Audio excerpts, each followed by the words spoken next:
James, Hi. can you see my video? I don't believe so. Yeah, I'm not sure what's going on. I have the video on. Let me, I'm gonna leave and come back. Okay.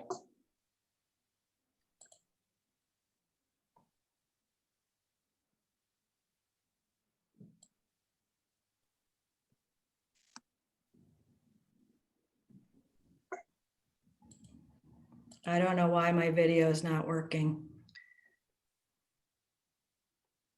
Here, let me leave one more time and see if I can figure this out. Okay.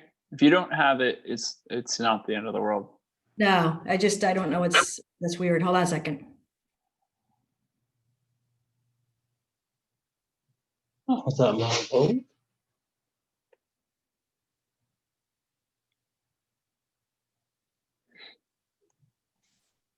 James, Tom Houlihan here from Troy Housing. I'm going to put myself on mute and be invisible until closer to our part of the meeting. Okay, sounds good. Thank you.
Yeah, you see me? How the heck did I get to the top of the list? Yeah. I'm so sorry.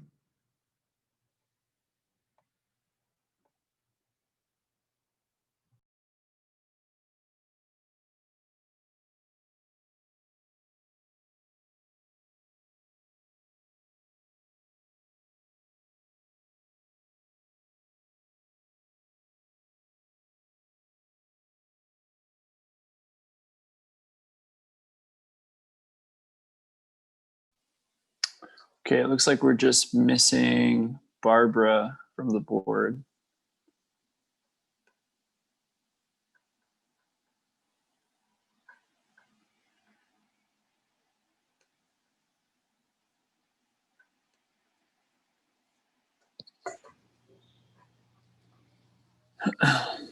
Here she is.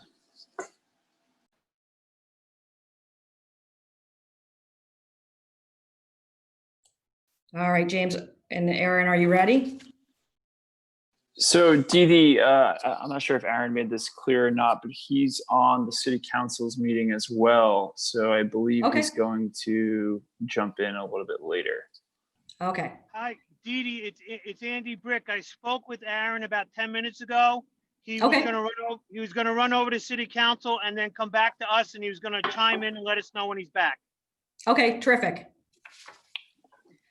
All right, well, good evening. I'd like to call the November 29th City of Troy Planning Commission meeting to order. James, would you like to take a roll call? Sure. Dee Dee Rudolph, Here. Suzanne Spellin, Here. Barbara Higbee, Here. Anthony Moen, Here. and Sara Wengert. Sara, are you there?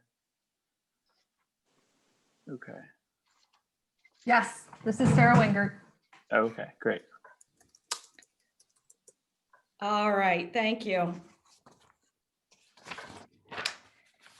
So moving to our consent agenda, we have, I believe, there's 4 items listed on the agenda, but 2 have been moved to new business. The 2 items remaining on the consent agenda are PLPC 2020-0049, which is 97th Avenue. It's a lot line adjustment, a type 2 seeker classification. Edward Addison is proposing a lot line adjustment between 86 7th Avenue and 97th Avenue. The applicant is represented by Rodney Michael of RDM Surveying Consultants.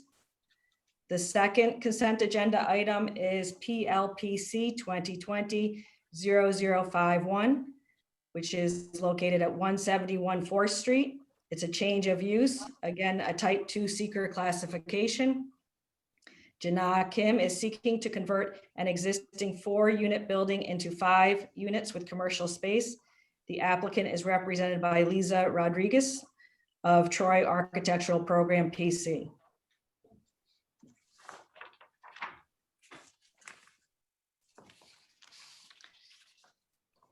So I would ask, is there anyone here from the public that would like to make comment on any of these items?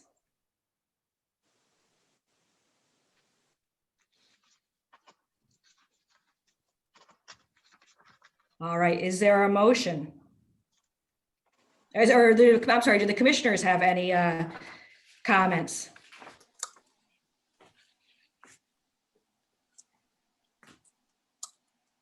No comments? So now I would like to ask if there is a motion. This is Suzanne. I make a motion that we accept the consent agenda. Is there a second? I'll second it. Second. All right. James, do you want to take a vote, or should I'll take the vote, or do you want me to Sure. do you want me to have us raise our hands, or what would you like us to do? No, please go one by one, just so we have it on the record with Zoom. Okay, perfect. Barbara Higbee, Yes. Anthony Moen, Yes. Suzanne Spellman, Sara Wengert, Yes. and myself, yes, Deirdre Rudolph. All right, the consent agenda passes. So moving on to our old business, is that correct, Andy? Is that how we're? Yeah, we can go ahead to old business. All right, so there's 2 items on the old business. The first item is PLPC 2020-0040. The property is 39 Brunswick Road. It's a subdivision, a site plan review, and a seeker determination. It's been classified as an unlisted action. FDC Development is seeking approvals to subdivide an existing lot to create 2 new building lots. 2 2-unit buildings are proposed. The applicant is represented by Brian Sipperly of Verity Engineering. Good evening, Chair, members of the board. How are you? Again, as the chair mentioned, my name is Brian Sipperly with Verity Engineering. Here tonight with me are the applicant and owners of the project, Frank DiCarlo and Craig Weiss. Chair, as I look at my notes from the November 24th meeting, we had a couple of actions. I'll go through those. Brian, September 24th. Oh, thank you, Craig. Appreciate that. I'm gonna get too ahead of myself here. We adjourned the public hearing, Chair, as you felt possible members of the area might not have had a chance to join the September 24th meeting. Sarah brought up the slope. We talked about that a little bit. What we have done since the September meeting, as indicated, are 2 things. One is we were asked to provide revised building elevations, which we have done. There was a small site modification made to the plans. Those have been submitted and should be in front of the board. The only change was that the easterly structure, the facade was shifted back 2 feet so that we could create a break in the facade in the plane of that. as well as some feedback from constructability of the unit itself. So the revised renderings that the board does have are commensurate with the revised site plan. All other aspects of the plan, as I should note, were 100% by right and conforming to the underlying R2 zoning. If I may, I'll turn it back over to the board for any questions you might have. I think we did touch upon the board not having any technical comments, so I'll put it back into your hands, Chair, and take it from here.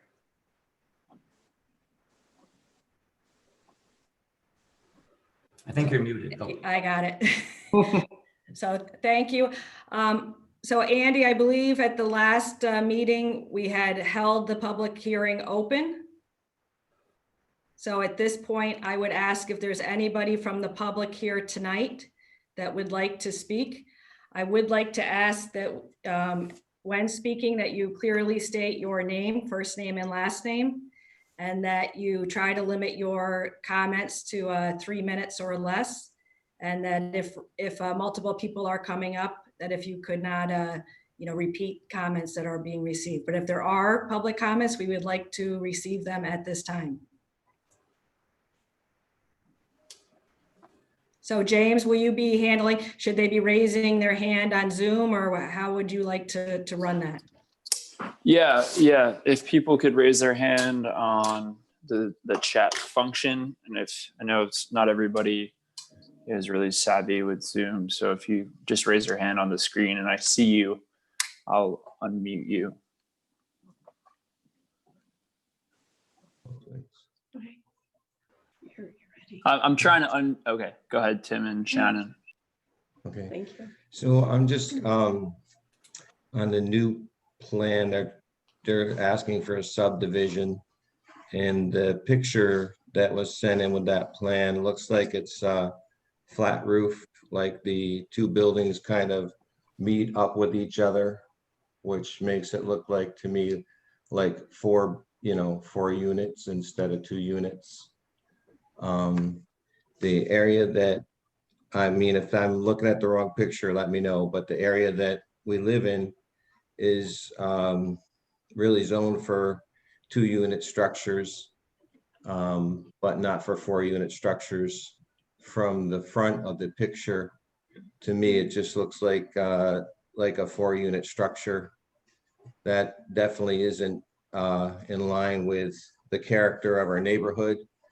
And to me, especially because it's across the street from me, would be a complete eyesore to me and to my family and to others who have voiced that opinion in the neighborhood. So I'm wondering if they're asking for a subdivision so that can like legally be 2 houses, but really it still looks like that 4-unit. And I just feel like that's not really what our neighborhood up here is all about.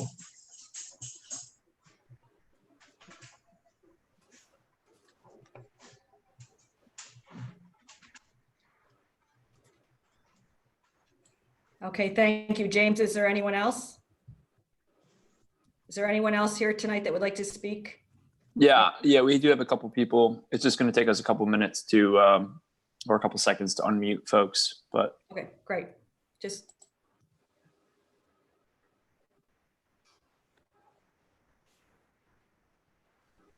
Amy, you're unmuted. Did you want to talk?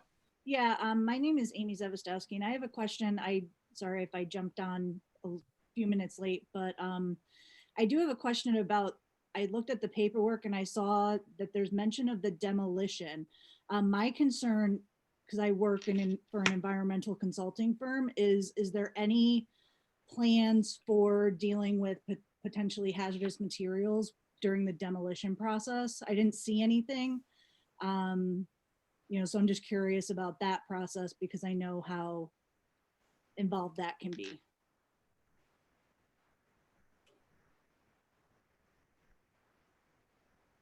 Chair, would you like me to address that?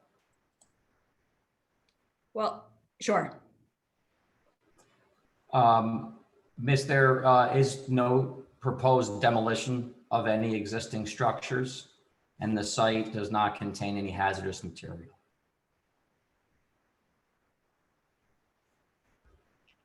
The site is presently undeveloped, so there'll be minimal clearing of trees in preparation for the construction activities. Brian, one of the board members is asking if you could share a rendering of the project. So I'm going to allow you to share your screen, okay? Thank you, James.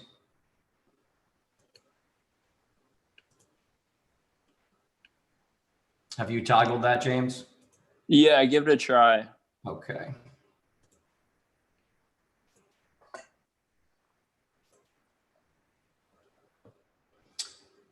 Can the board see the proposed rendering that I have up at the moment? All right, I apologize. This is not the project I was referencing. Yes, we can see it. Okay, great. So I believe that was Amy. Amy, great. I'm glad I answered your question. That wasn't about this. Yeah, no, I apologize. I just jumped on. I didn't know where you were in the process, so I apologize. We love random questions. It was great. Thank you, though. Appreciate it. Just so James, thanks for sharing the screen. I guess this would be back to the Rayner's comments here. So although it might look like a flat roof with a potential parapet, it isn't. It is a sloped single gable roof. I will try to zoom in here. So if everyone can see, this is the height of the roof. Okay, so the roof will extend to this line. Okay.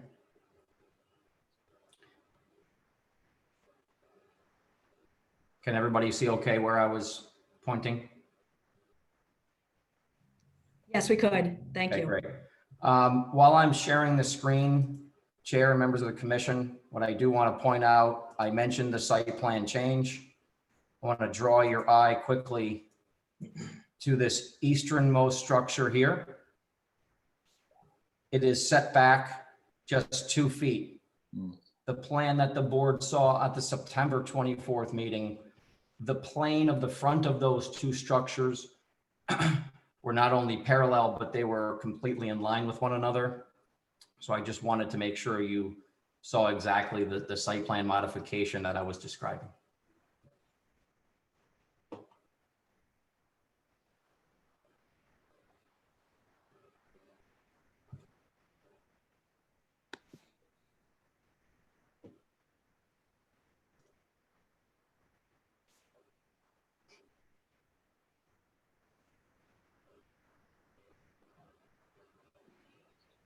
Okay, Brian, I'm going to ask you to stop sharing your screen so that we can see. Sure, Get a not a better- problem. Does the board have any questions before I toggle off of this? This is Suzanne. I'm a bit confused about the top elevation of the building is there a cornice or nothing, or I don't understand what you're doing between what looks like the top of the roof and that elevation above it. What's not shown in this area, ma'am, would be shingling.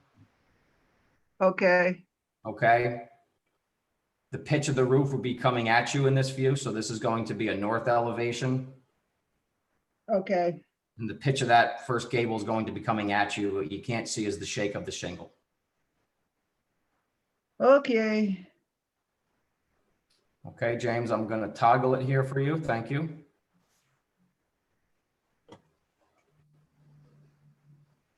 Okay, did we have any other members of the public who wish to speak?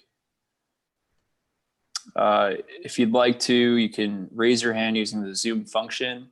You could leave a chat, and I can unmute you that way.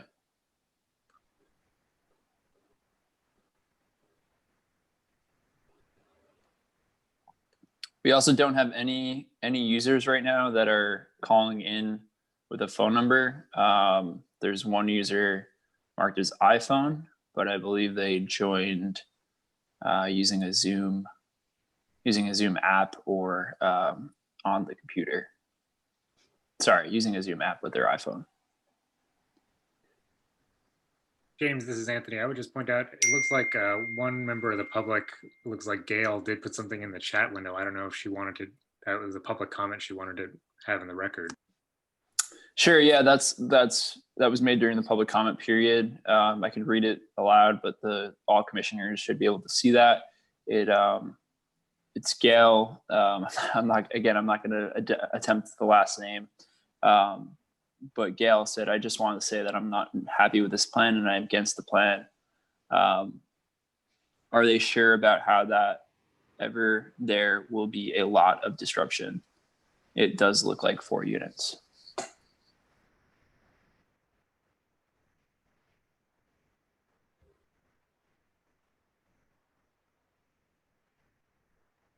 So I'm not seeing anybody else with their hand raised or any other messages in the chat at this time. Okay, thank you, James. And did the city receive any written comments prior to the meeting? We did not receive any per this case. There was one email that I received asking a couple of questions, but it was not directed towards the commission. And it was mostly about the formatting of the agenda. Okay, thank you. So I will now ask the commissioners if they have any comments. Dee Dee, this is Sara Wengert. I have a question for James first, and it is a question about posting. Now that notification by way of web is ubiquitous, do we any longer require posting, on-site posting of proposed projects? So for planning commission projects, it's a little less clear than for the zoning board. What I can say is all new projects are posted, and this project was posted when it was coming before the ZBA and the planning commission for the first time, and they're not required to post each time they go in front of the board, if it's one case. So if they were to remove this case and propose a totally different concept, we would ask them to post again.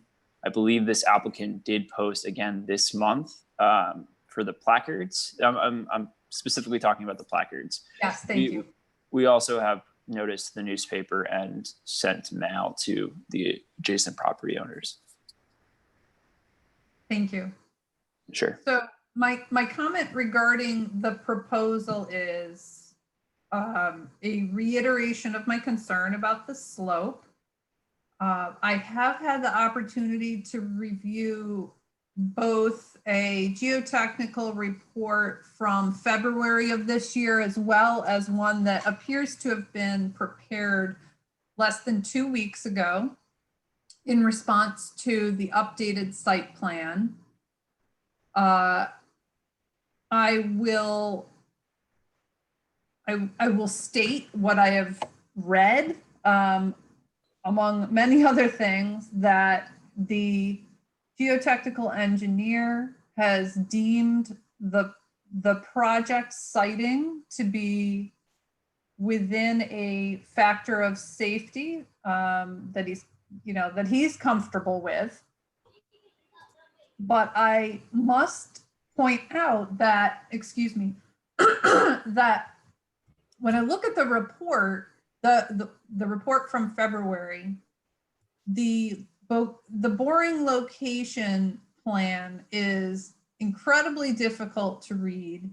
It identifies a safe setback line. And for those of you who are listening, and I'm sure Brian could explain this better, or Dee Dee, that the setback line basically says where's the point on this slope where we want to stay away from for safe building and construction. And that diagram doesn't appear to correspond to the proposed site plan in any legible way, which is slightly frustrating.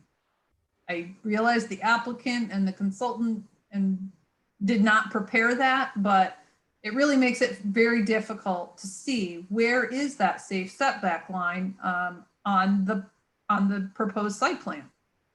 So what that means is that we are left relying on the narrative in the report, which I'm willing to do, but it's really difficult to have confidence that the borings were taken and that there is an understanding of where the buildings are in relation to the setback line. So that is my comment, and I thought I would share it with all parties on this meeting. Sure. Sarah, let me comment on that, and thank you for requesting that study. Thanks for reading it. The GEO report that was authored in February was commensurate to another design that the applicant had initially proposed to both planning and zoning. It was 3 2-units, and that plan, of course, Sarah, was going to be a 4-lot subdivision, 3 new building lots, the 4th lot being what was left of the Masonic Temple. I concur with you that the safe slope setback line in the report and how was it translated. I can tell you that between Verity and Dan Laux, who authored the report, we were able to digitize the safe slope setback line so that it can be superimposed into our plans. It is not shown on these current plans, but the line in the report is somewhat moot because the letter addendum would set a new line given, and we're kind of getting the weeds for a quick second here, the factors of safety applied to the structure versus the pavement system. Follow me? So yeah. We and the applicant are clearly okay with maybe a request from the board conditionally that the revised plan just demonstrate and show that on our plan. But I do want to let you know that I follow your logic. We, of course, as the design consultant, needed to have that line in space, if you will, in CAD space. And so we do have it. We can work with the geotech to reestablish that line and plot it on the plans. But I think what the board needs to take away is the message that you really heard from the geotech is that we did do the right thing. We've circled back through. We're not relying on an old report and an old safe slope setback line. And the applicant and Verity thought it would be the most prudent thing to do, given not only, well, listen, Sarah, if you had mentioned it in the last meeting or not, right, it's the right thing that we would have done behind the scenes before we felt comfortable sealing a set of plans and having the foundations be put in the ground. So we wanted to have that done between the 2 meetings. You asked for it at the very last minute. I think your request was on the 23rd. We didn't receive the request until yesterday, but we tried to get that in right away. So I know you didn't have much time, but I guess given what I'm saying, are you comfortable if the plan that was approved would show that line?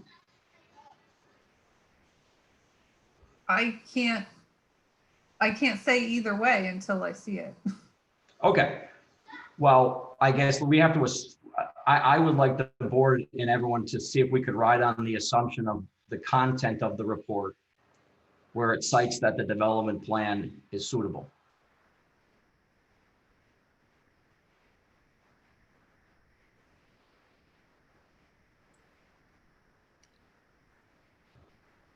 Your point is understood, Brian. Thank you. Okay. I just don't know where we go from there, Sarah. So if you'd like to see something that would make you and maybe the rest of the board feel more comfortable by plotting that isn't a problem. It's just going to depict what the letter report then says. Yeah, this is Dee Dee Rudolph speaking. Sarah, I haven't reviewed the report either. So I can't really speak to it. I'm wondering if, would it make sense to approve, to consider if we were to approve this project, that it be contingent upon a geotechnical engineering review? Or are you comfortable? Andy. I mean, how comfortable are you with having this line put on after tonight? I'm not. Okay. Brian, can I ask you a question? Sure, Craig, if you can hold on. Sarah, can you elaborate why you would not be okay with the line being shown on the plan, or maybe I'm misunderstanding you? I think I am not comfortable granting an approval on something that I haven't seen. I don't think that it is the obligation of this commission to give the benefit of the doubt to any proposer, to any applicant. Oh, okay. Thank you, Sarah. Craig, I'm sorry. And Chair, excuse me, I'm not trying to run the meeting. I cut off Craig earlier. Thank you. Brian, I'm just trying to understand if you were to be able to magically snap your fingers and drop the line on, the line is behind, right? I mean, the safe setback, the building is within the safe setback area, correct? Correct. The building and the parking structures would be sited within the buildable area that the safe slope setback line would show on the plan. I would just go on record for, objecting to Ms. Wengert's position. I feel that if the board could grant a conditional approval for the applicant subject to the review, whether it be an internal city review or third party, I think we respect the fact that someone technical outside of the planning staff could make that call. And if that call is fine, I wouldn't see a reason why the applicant would need to reappear in front of this board in November for a consent agenda. Sarah, to your point, in all due respect, if there is something found in review of this outside of this forum, all parties would agree that something would need to be changed that would warrant a site plan change, we would have to come back in front of this board. And we'd appreciate the opportunity to do that. Okay, I'd like to ask at this time, do any other members of the commission have questions? This is Suzanne. I agree with Sarah. I want to see it. And Suzanne, I'm sorry if you're not done. This is No, Sarah. I'm done. I wanted to point out, my assessment of this project is that it is cutting dangerously close to the limits of safety. And it may be technically by the book within the limits, but I also believe that there is opportunity for judgment call, and I am not comfortable with it. So someone on the board right now is telling us that they're going to personally refute a stamped geotechnical engineering report because people emotionally feel we're dangerously on the edge. That's just. This is not emotion. It is. And I don't believe that it's appropriate for you to suggest things like that, Mr. Sipperly.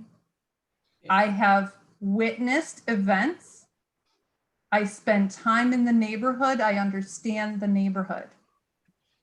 And this proposal, unless I see this line dramatically far away from the project site, I believe that it is dangerously close and it's risky. All right, thank you.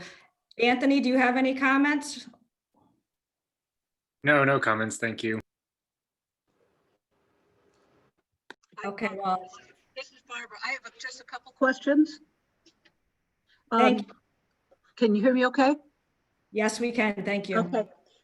First of all, I do like the fact that the two buildings are offset. If those were just straight across in front, I just really don't like that at all. So I like the fact that the one is moved back just a tiny bit. But the other question that I have is about the wooded area that's in the parcel that hopefully will help hold that hill. And then wooded area that's in the really, really steep part. And I guess my question is there any sort of protection that all of that, not that every tree stands or something, but that the trees, that wilderness that's there is very important to maintaining this hill? Are there rules and restrictions about taking out trees in that, you know, first of all, on the parcel, and then also down the hill below the parcel? Because as we all know, this hill has been weakened, you know, further, I'm going to call it to the left, but anyways. So my question is about the trees, and I guess the other question was, the last time I asked if there was a possibility of, you know, sort of moving them each to the outside, and there is not. I understand that. But I'm just wondering, the fact that the two houses are right up against each other, even if there was a 3 foot, many of the houses in Troy have even at least a 3 foot section in between. But again, I do like the fact that they're not, at least not lined up in front. So those are my questions. The trees, the wooded areas, both on your parcel and behind. Thank you. Here, would you like me to address that? Yes. James, can I share the screen? I think that would be best for me to show Barbara. I believe you still can. Okay.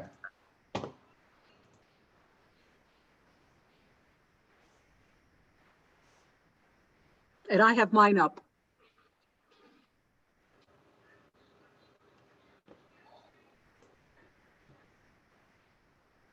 Okay. Barbara, can you see clearly my Yes. screen? Okay. Yes. Follow my mouse this way. Yeah. This is the proposed limits of clearing. Okay. That Okay. line will continue around and circumnavigate the development plan.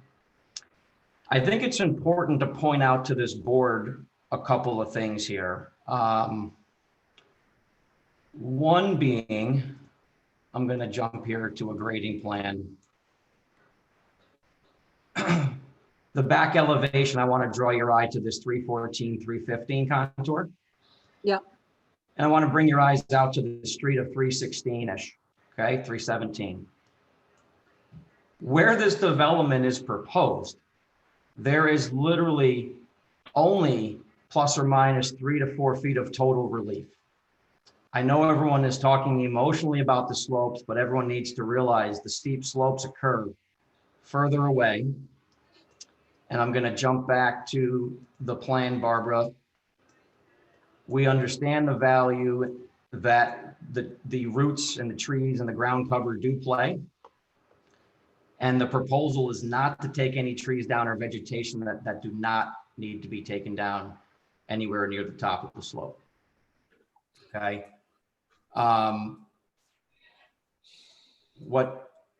What's Sarah, to your point, if I can just jump back, I think it's important for the board to see something here. Can you see this plan? Yes.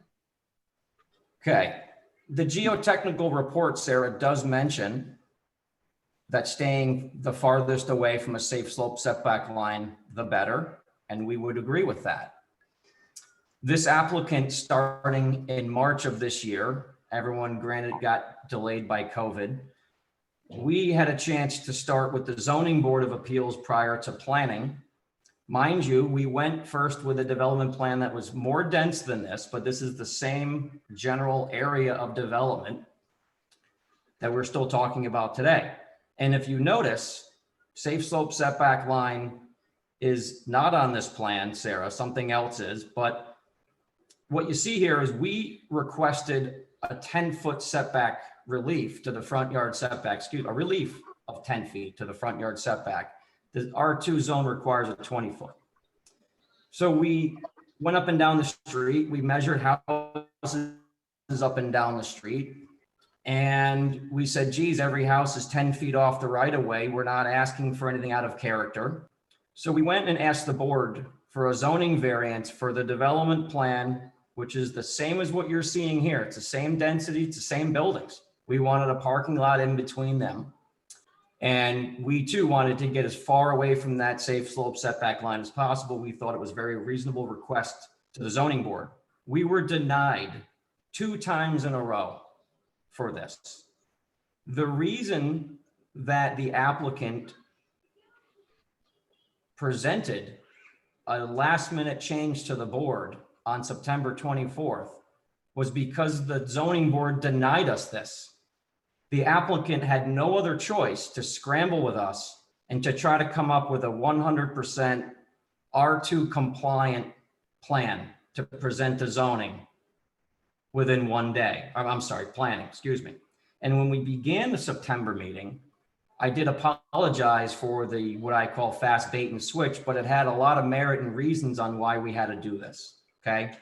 Unfortunately, the applicant tried this twice over the course of 4 months and got denied for a reasonable request. If I jump back to the merit of the geotech study, Sarah, as you know, this is really all about where you're loading the slope. There's a lot of soil being removed from this area due to the foundations. These are deep foundations. The footings are actually set at about 308. So if you could imagine, we have a finished floor elevation of 319. The applicant's going to be putting in a 9 or a 10-foot foundation wall to properly site the load. Everything in this design, not the one shown, I was just giving the board a backdrop. Everything shown on the plan here is by right, conforms to zoning, and follows every recommendation cited by that geotech. And I understand your position to refute it, but I think if we do allow a conditional approval subject to a third-party review, I think we'd all appreciate that given where the applicant has been with this. James, I can stop sharing my screen if the board doesn't have any questions about some of those plans.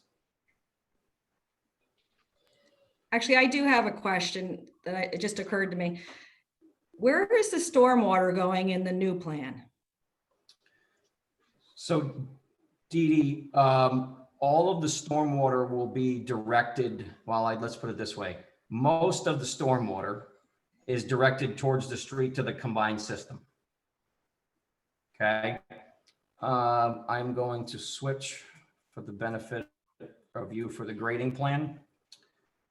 Not looking for you all to dissect this on the fly, but we're gonna have a break in this parking lot where a smidge of the pavement will drain off to the back. So could you show us that smidge? Right about this 317 point, we're gonna have this Thank part you. of the parking lot will sheet flow. So is there a reason you're not flowing it to the combined sewer versus the steep slope? There is. It's a great question. I'm going to jump back here for a second. On this plan, Dee Dee, we were able to grade this plan so not only the roof disconnects, but all the pavement would have flown. Okay. What we had to do for this plan, because now what we had to do was take it, if you remember, all the applicant was trying to do here was look at the zoning code and try to figure out what can they do within their right. And so we took advantage of the 0 lot line setback. We moved the parking to the exterior. However, because of the geotech report, we really don't want to lift the southern end of that parking lot up to have it all sheet flow back down. We're kind of now going against the rules. The last thing we want to do on this site is really provide much fill. But to answer your question, most of the stormwater will be flowing to the combined system.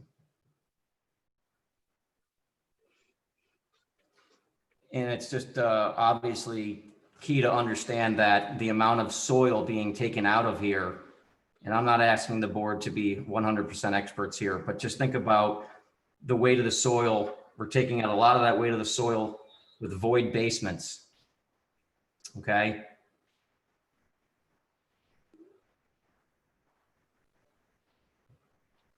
And trying to play with grades as best we can, Dee Dee, to minimize any type of drainage that would flow to the south.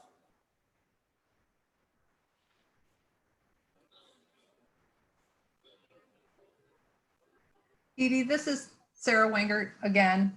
And I would like to contribute some additional commentary. Yes, please. I do believe, I've heard from one or two people at this meeting, and both verbally and through the chat line, and as well as my experience in the neighborhood. And I will say that I do believe this design, as currently presented, is incongruous with the general character of the neighborhood. And I do not believe that it will benefit the neighborhood. I don't think that it fits. I do think it will have a negative impact on the those neighbors in close proximity. That is my opinion. So my concern is not solely with the soil's ability to support this project safely, but also with the character of the project.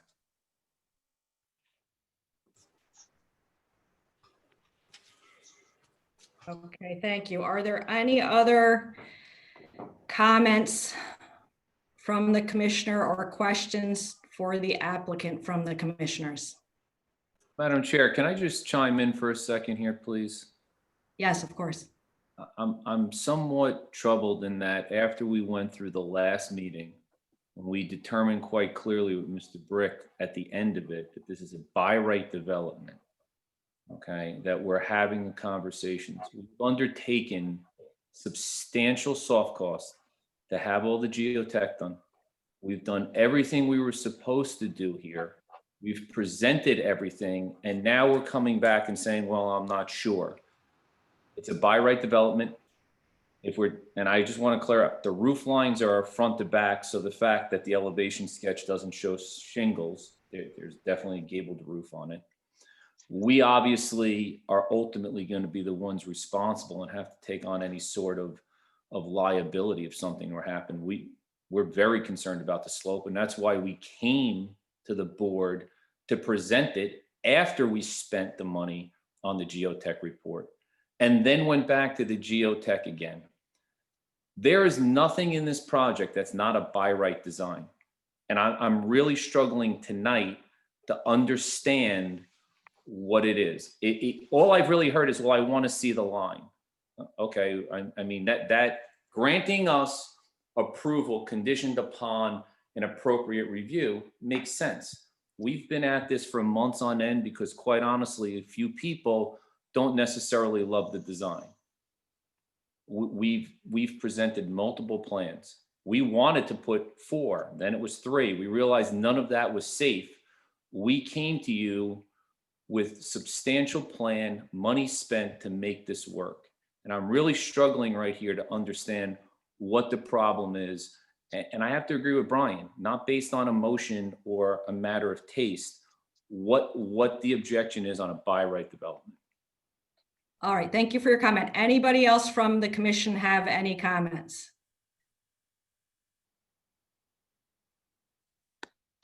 So Andy, what are we looking for? What are we looking for tonight here for approval for? Hi, can you hear me okay? Yes, I can. Thank you. First, I wasn't clear because I glitched out on my internet, but I'm back. I'm not sure if you officially closed the public hearing, because that does trigger some timelines. So if you haven't, please do. Okay.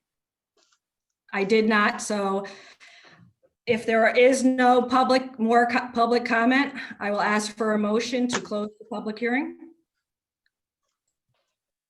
It looks like there is one more comment. Muted. Okay. Yes, thank you. Just one comment that, you know, we moved into this area, this house, knowing that it was zoned for 2 families, and that's what we've enjoyed having here, that type of building. I understand that they have invested a lot of money into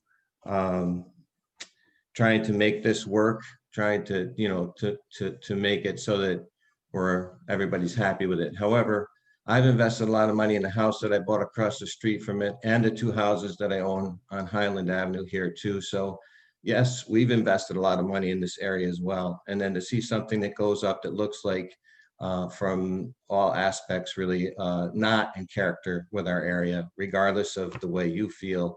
I went up and down the street today and looked, and there's nothing in character about this proposal. And I just wanted to restate that I've spent a lot of money. I've invested a lot of money here as well.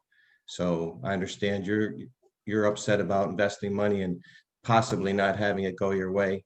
I would be also very upset about the money that I've invested in the 3 houses that I have right across the street from this. And so you're not the only one who's invested money here. Thank you.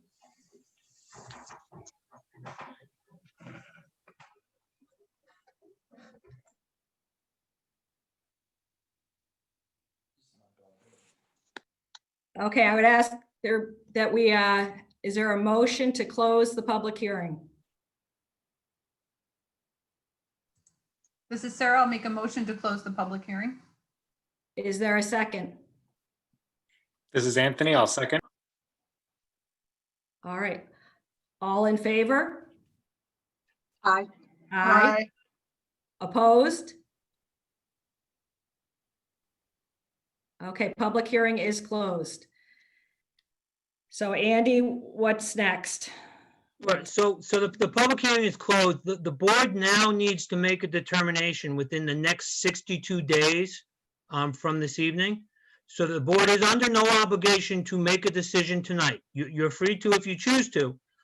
There are 2 items.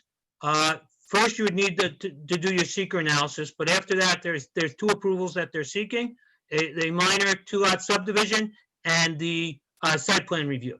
So there are 2 approvals that are required. I had heard Sara say that she at least wants to see something on a plan that currently doesn't exist. One of your options is to take no action this evening and request that the applicant provide the plan that shows what Sara had requested, and then you could take action at your next meeting. Or if you feel that you have enough information based upon the presentation, then you can act this evening. The applicant is correct. The uses that they're proposing are allowed as of right in the district. So they're not seeking any variances. It's an allowable use for what they're proposing. So for the subdivision, which is a minor subdivision, and the site plan, the standard you would apply is whether or not the granting of either could result in a potential impact to the health, safety, and welfare of the neighborhood and the city as a whole. And you would also have to do the seeker analysis and determine that there is no potential for any adverse environmental impacts as well. Okay, thank you. So I'll reach out to the commissioners as to what motion we would like to put forward.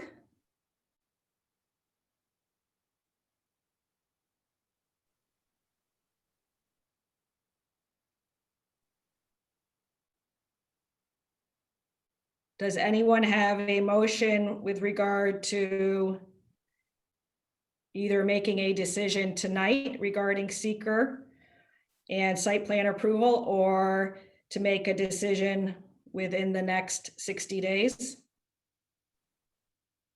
Contingent upon receiving that information Sara requested, which I believe is the which would also include a third-party geotechnical engineering review. Do any commissioners have a motion?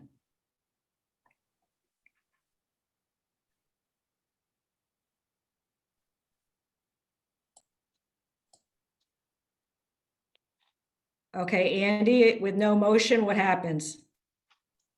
With no motion, there would be no action this evening. It doesn't change the fact that the 62-day clock has begun, but it would just be listed on the record as no action taken on this application this evening. Okay, so do we need so what do I need? Is there a motion of that or no? No, if you can't get a motion, it's just that there's no action taken on the application and you move forward on the agenda.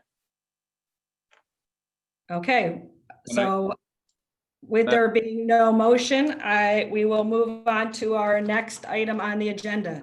Madam Commissioner, can I just ask one question before we move on? Yes, please. Should would the commissioners universally like us to, for the next meeting, submit the overlay of the safe setback, and we can obviously show a little bit better of the elevation? Those appear the two things that we hear tonight. Is that something that would be beneficial instead of a clock just ticking out until the end of the year?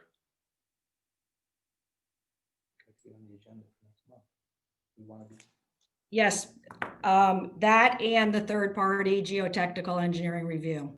Again, we're all for that. I put that back on Troy. Unfortunately, as you're aware, there's a conflict. So I will contact James and Steve to expedite that. But that's got to be back done on the Troy side.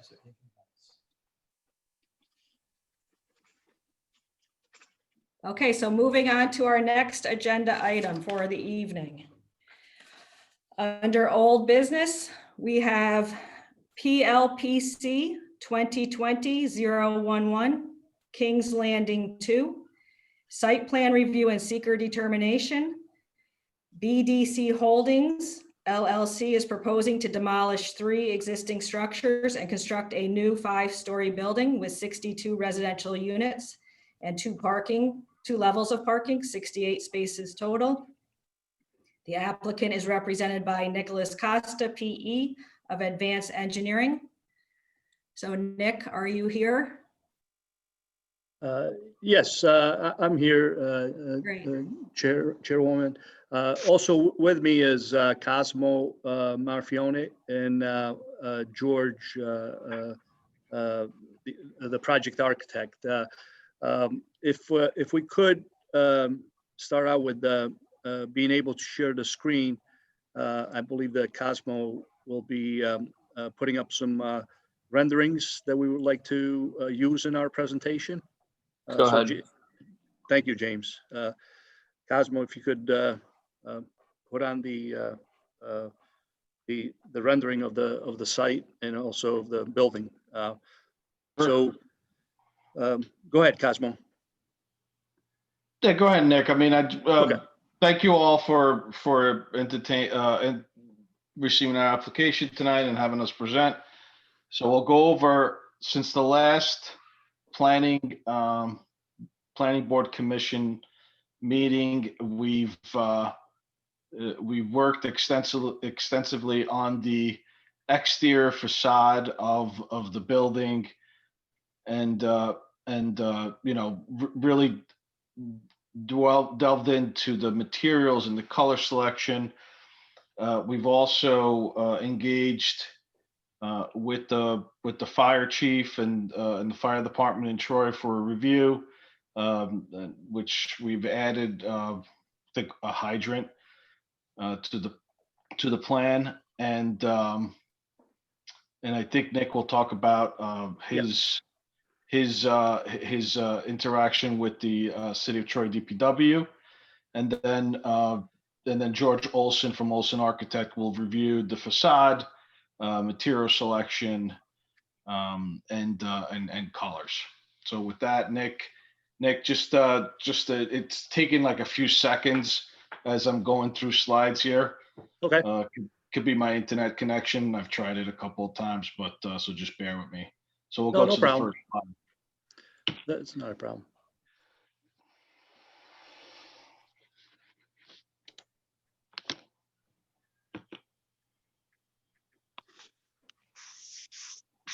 Few extra seconds. Here we go.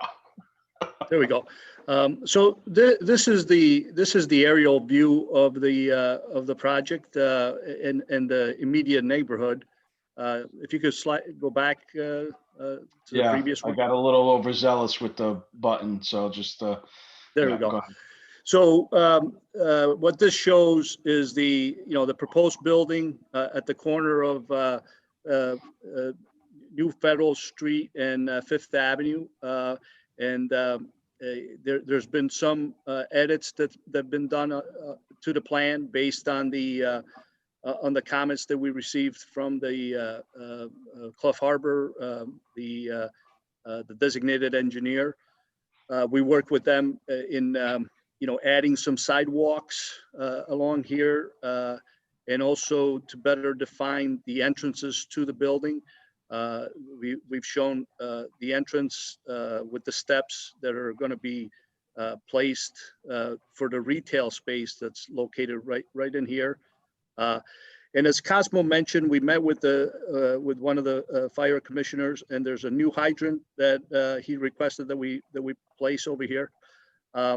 And we worked a little bit more on the landscaping and the circulation and some signage. The traffic, as to remind everyone, the traffic will come in from King Street, and we'll have the option to come in and go into the upper level parking through there. Thanks, Cosmo. Or turn right and go down to the lower level. And when they exit the lower level, they will have to go left and out to New Federal Street. When they exit the upper level parking, they'll be going out to Fifth Avenue. So those are some of the signage that we've added to the plan to satisfy the comments that we received. There is a stop here, stop bar, and which allow to have people, vehicles to make the movement without interfering if somebody is exiting. Cosmo, if you could go back to the aerial photo, I'd like to go over the additional parking that the applicant is proposing to be located at the corner of the Fifth Avenue and this area right here. So there's 38 spaces, 38 additional spaces that are going to be constructed to have the neighborhood. Cosmo has heard that the neighborhood needs additional parking. The building, our building does not need any additional parking. It has sufficient parking for the 62 units, but this parking lot at this corner is being created for the neighborhood to use it to satisfy and mitigate some of the parking issues that they've had. So those are pretty much the bulk of the changes that have been made to the plan. We didn't receive any other comments that we're aware of. So I'd like to turn it over to George to speak about the building. If George, you can take over for the building. Okay. If Cosmo can get there. Yeah. Well, just a little summary of the comments that we received over the last 2 or 3 times, I think that we were before the board, were a little mixed, but I think generally the neighborhood was looking for something a little more historical. And then we heard comments of Federal Street should be a little bit more monumental.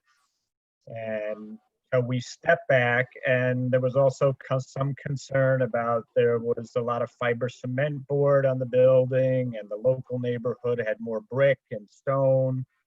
So we went back and essentially redesigned the facade.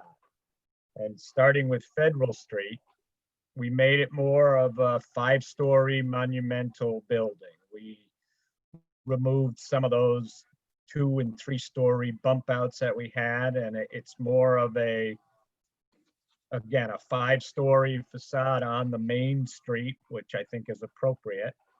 And what we've also done historically is what people would say a historic facade. Had a lot of them were a 3-part composition. So it had a base, it had a middle, and it had a top. So we have, even though we have a little bit more, I would say, clean lines, we gave the building a base. In this case, we've got glass at the base for the retail. We've pushed that glass back, and we've added about a 2-foot little colonnade that's there, so it gives it a shadow line. It does face south. And it also gives you that feeling that it's a strong base with columns that come down. And then, like I said, we added the bulk of the building now. The main part of the building is brick. So you see the second, third, and fourth floors are brick. And the upper floor, we're still using the fiber cement board, and it would be like a steel gray color. And then we've interjected to give it a little bit more vertical feel. We were using these bump outs that are similar to some of the Oreo windows and things you would find on some of the historic buildings in the neighborhood, although a more contemporary look. And we now have full balconies there that are actually like, I guess they call them Juliet balconies now. There's a railing and the sliding doors and glass will open and you can stand at the railing and look out. And then as we turn the corner, we also, on the left-hand side of that facade, because the building Kings 1 steps back, we felt it was important to, as you're coming over the bridge from the west, to give the building that sense of a little bit more dramatic facade and a little bit more corner to it. So we've wrapped the corner with glass on that side as well. And then you'll see when I get to that west facade that the brick continues around. But before, the building was more two-dimensional toward Federal Street. Now there's much more architecture that wraps the corner. So when you come over the bridge, it'll be a much better statement than the corner of the building that was more opaque before. So as we continue, we come across and we go down Fifth Avenue. We still have the glass tower, the entrance. We have the canopy. It's a steel canopy that comes out and wraps around, that's showing there in that reddish color. And again, below that is glass, and above that on the corner is the lobby at each floor, and that would be glass as well. And then as we continue down Fifth Avenue, again, the bulk of the building now is all brick. We established more of a stronger water table or base by continuing that trim around and the arcade around, and the brick changes a little at the coursing changes at the lower level. And then what we did is, recognizing some of the scale and individual facades that happen across the street, we've interjected almost like 3 mini townhouses on the front of the building. And they're not just stuck on there, they're an integral part of the building. But there's about a 2-foot relief from there and the brick that the more orange brick that you see in the background. And those facades would have a different color brick, a little bit more detail. And as you can see, 2 of them we did for variety have a stone base to them. It would be more of a kind of a monolithic block base, not a concrete block, more like a limestone block look, which is indicative to a lot of those bases that you'll see around Troy. And then again, as we get down about 2/3 of the way, the building does step down in the front to 4 stories only. And as I pointed out, I think the last time, that break is right about where the buildings start to appear across the street. So as you wrap around Fifth Avenue and come down, going north, there's no buildings, there's only parking lot on the side where the 5-story section is. And then where the buildings across the street start, right, almost about exactly where they start, we step the building down to 4 stories, and then you can see the 5th story part back, which is shown to step back, and that steps back 30 feet or so. So the building is a true 4-story building there, and it also further, it's articulated by the brick and the small townhouse feature with a stone base. So I think the scale relates better. The cornices on the building now are a little stronger. I think they're more of a historic cornice, similar to, in dimension now to what you might find on some of the older buildings in the neighborhood. And I think we can keep going around if we keep going.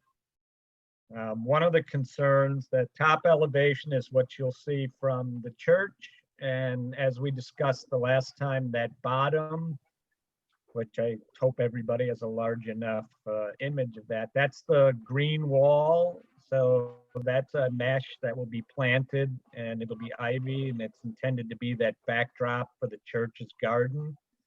And then as we turn the corner, we're using the fiber cement board up on the top elevation, the north elevation, Cosmo. We wrap the corner with the gray, and then we go to a lighter color. There was, I think, in a couple of our initial meetings, people said the color was too dark. It would be too imposing on the church. So we've lightened that up. We're varying the pattern, and that would be a lighter color of the fiber cement board. And on the elevation, the west elevation on the bottom, if you start over on the right-hand side of the page, you can see the glass tower and the brick, which is probably about what you'll see as you come over the bridge, sneaking past King's Landing 1. And then as we step back, we have larger windows there. And then it starts to return into, because this building is a lot of bedrooms, those are more bedroom scale windows. And then once you get past the gray, the building steps back quite a bit. I think that the beige facade that's back there, the tan facade, is about 50 feet back from this gray facade. So it steps back, the parking steps back, and then the building steps back even farther. So then that building would continue down the gray and the tan. And we do have a little stair tower in there, and we're required to have one stair at least that goes to the roof. And then the building would wrap around and end up on that north elevation again. So I think that pretty much covers it. And we did, I think on the last elevations, we didn't show the slope in the back, but this elevation, the west elevation, does show the slope, because I think we talked about, there was some confusion of where the slope and the level of the Federal Street, and you can slope down and you can see where the garage to the lower level would be. And then over on the left is the covered area where you would go in to go to the parking lot at the first floor. And we did submit the brick. The more orange brick is called a Watsontown Landover Dark, and they're not, these are relatively smooth texture bricks. And the accent color on those townhouse features is a little bit darker. So the Landover Dark is more of a orange contemporary, not a contemporary, more traditional kind of brick. And then the Belvedere, which would be the accent color too, is a little bit darker, more rich, a brown color. And then I don't know how these colors, these look very bright on the screen, but we've used the colors that we itemized on the elevations are mainly going from steel gray to some lighter grays.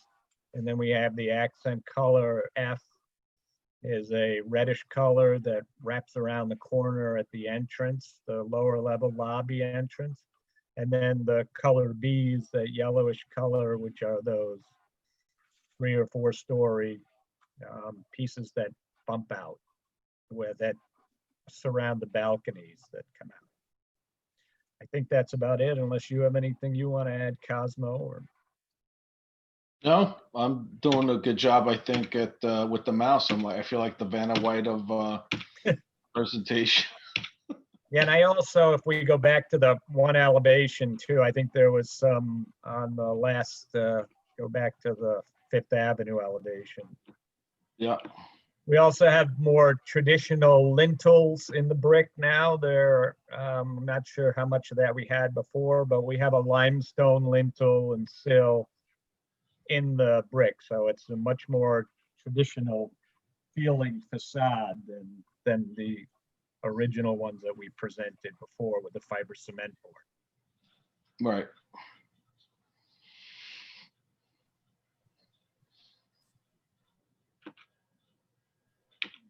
So, you know, at the end of the meeting here, we're looking for the board for a few actions tonight. One, to declare themselves lead agency for, I guess, for type 1 secret. Two, to close out the public commentary, as I think this is probably the fourth meeting where the public has had an opportunity to comment, and we've met with the public 3 times prior. And then a general consensus on the board, maybe an informal straw vote, that the facade and the architecture and the color and the materials that we're using are generally okay with them, with you. Is generally okay with you. So with that, I'll leave it, I'll give it back to you, Madam Chairwoman. Thank you. So let's just, maybe we can go through the different things that you're looking for tonight. So declaring lead agency for seeker. So I believe we've correct me if I'm wrong, this project came before the board in July. Did it come August? And then did it come one more time, or this is I think this is the third time? It was July, August, and September. We skipped October to work on the facade. Okay, so and in then September, we opened up the public hearing, or no, yep, in September, we opened the public hearing. We received some comment and we adjourned it to the October meeting. So tonight we'll open the public comment again. So as far as seeker goes, I do think we need to talk about that a little bit, because, or maybe I'll have you talk about it. Could you bring us up to speed with the reclassification of seeker and what it is you're looking for tonight? If I could, Madam Chair, I think based Yes, on my thank you. conversations with the commissioner, I think I can let everybody know where we stand. This originally, it was classified as an unlisted action. It wasn't identified as meeting any of the type 1 thresholds on the type 1 list. And I believe you declared lead agency as an unlisted. Subsequently, the city received correspondence from SHPO, State Historic Preservation Office. And that correspondence informed the city that it is in proximity to area that is eligible to be placed upon the historic district, eligible to be placed upon the historic register. And as a result of that, one of the type 1 elements on the seeker list is anything that is substantially contiguous to or substantially near something that's eligible to be placed upon the historic register. So as a result of that information from SHPO, I advised Commissioner Streichman that this is indeed a type 1, and because it was inadvertently listed as an unlisted, you would now need to do the declare lead agency process over again. Because it's a type 1, we now need to notify all potential interested and involved agencies of the city's intent to declare lead agency. So this evening, I heard the list of things that they're seeking tonight. Without commenting on the other requests, I would recommend that the board this evening, regardless of what else they do, declare intention to be lead agency so that James and staff can notify appropriate interested and involved agencies. Okay, thank you. So I know I got an email around 3:30 with the environmental assessment form. Did the other commissioners receive that as well? Yes, I got it. Yes, I have it too. Okay. Sarah, do you have it as well? I don't believe that I have seen it. That doesn't mean it didn't come my way. Okay. This is Barbara. I'm not sure if I got it or not. I haven't seen it, but I also want to just remind you all that I am recused on this topic as a member of the board. Yes, thank you, Barbara. Okay. And Barbara, I don't believe you would have received it, because I think staff has identified you as recused, so you wouldn't have received correspondence pertaining to this project. That's what I thought. Thank you. Okay, so at this time, so Andy, do we need to we don't need a motion to open the public hearing. We could just open the public hearing tonight? It's open from last month, or from the last time they were here. Perfect. So at this time, James, are you ready? As ready as I can be, yeah. I know we have All right, quite a so few I'll people. rely on you to get the hand, if everybody could raise the hand on Zoom, and then James will go through and please, again, try to keep your comments to 3 minutes or less. And I'll turn it over to you, James, now. Okay, Joe Fama, you want to go ahead? Sure. Thank you very much, Andy. And thank you, board members. My name is Joe Fama. I live at 150 2nd Avenue in the Lansingburg section of Troy. So I am not a resident of this immediate vicinity. I was asked by Drea Leonza to talk with her about the project, and then she asked me to submit a statement, and that's what I'm doing right now. This is a statement of my own views, and I am not a representative of the neighborhood, and I respect their right to say whatever they think about him. But I am speaking tonight in opposition to the proposed Kings 2 project. I would like to look at this project from a somewhat broader perspective, because I know there are other people going to do an excellent job of exploring the technical deficiencies and personal impacts the project will have on their neighborhood. Troy is in the first stages of creating, the final stages rather, of creating a new zoning ordinance. This project serves as an object lesson in why we need one. I have two examples. The first concerns the parking requirements of the Central Commercial District. There are none. This is an impractical and out-of-date regulation from the mid-1970s, when Troy was at its lowest point because it had demolished 3 full blocks of downtown commercial buildings and turned that area into free parking. In those days, we had plenty of parking, especially because in those days, nobody wanted to come to downtown Troy. I had great hopes that when the new ordinance is drafted, this will change. It will include some way for the Planning Commission to judge whether a proposal has provided adequate parking. Parking in downtown is certainly a serious question. When there's not enough parking, the overburden of cars has to be borne by the neighborhood in which the project is located. In the case of this proposal, the inadequate number of cars, the number of parking spots rather, is a byproduct of a project that is just too big. It has too many apartments with too many bedrooms, and one of the results will be a parking nightmare. The second example involves the mistake made in including the 5th Avenue in the Central Commercial District. When the new ordinance is drafted, that should be changed to residential.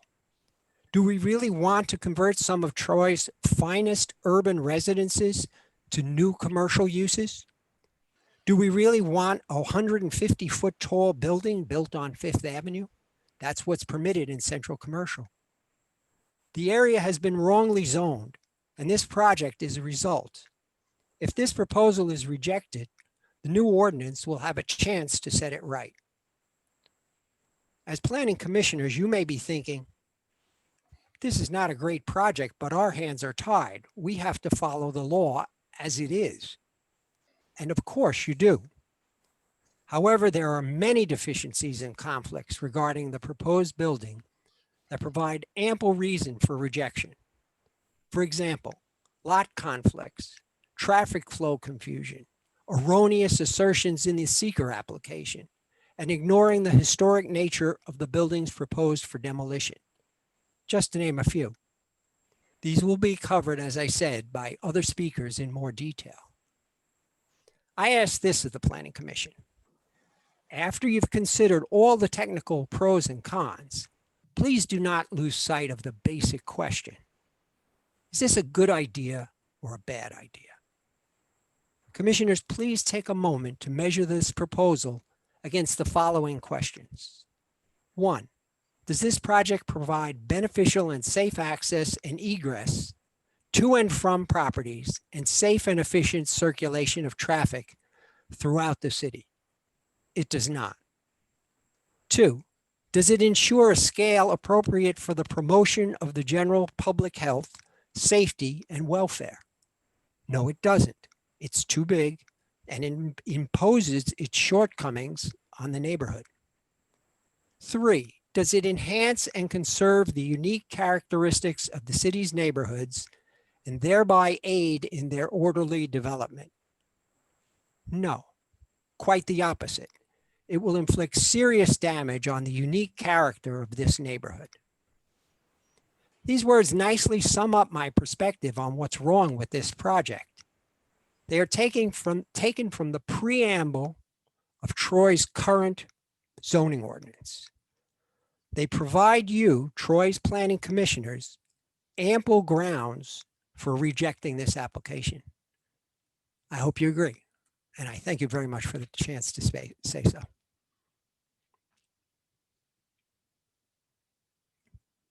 I'm done. Okay, thanks. Mark, you want to go ahead? I have a question regarding the parking, particularly with King's Landing 1. When as designed, does King Landing 1 have sufficient parking?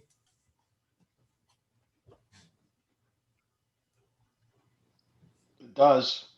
Yes. Then why on Monday mornings am I seeing your people running over from your building to move their cars when they're starting to tow them during street cleaning? This past week, there were approximately between 8 and 10 cars that were residents of your building that were parked on Fifth Avenue, and at least 3 or 4 of them had their cars towed. So if you have sufficient parking, we already have a parking issue with those people parking on our block. 2, the external vents that you have on King's Landing, how you have stuff that doesn't match the colors. Has that been fixed, and is that addressed in the plan for King's Landing 2? I'm not sure exactly where you're talking about, Mark. So since COVID, admittedly, I haven't been down in King Street a lot, but as you were doing that, you had the the dryer vents, the kitchen vents, that kind of stuff coming out through, and none of it matched the colors. None of it was obscured. They were just sticking out the side of the building. Is that addressed in the design for King's Landing 2? So this stuff is far more discreet and frankly, not just an eyesore in the design of it. Yes. Is that detailed in the plan, and what page is it on? It's not on the plan, as that's a construction document detail, and it would not be on this set of plans. Regarding the north side where you have the green wall, there are already drug transactions taking place in that parking lot. How are you going to keep that from becoming an area that it can't be seen from the north? It can only be seen if you're standing directly east or west of it, so that it becomes a hiding place for someone to be in there doing illicit transactions. How are you going to deal with that?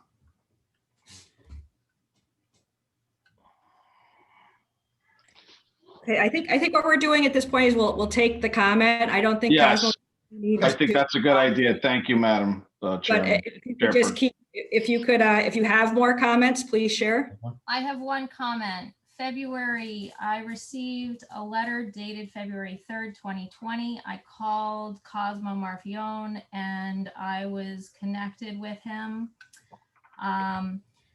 Because I was unable to make the first meeting. I'm sorry, I don't know who's speaking. Oh, this is Silva Menard. Silva. Oh, okay, thank you. Thank you.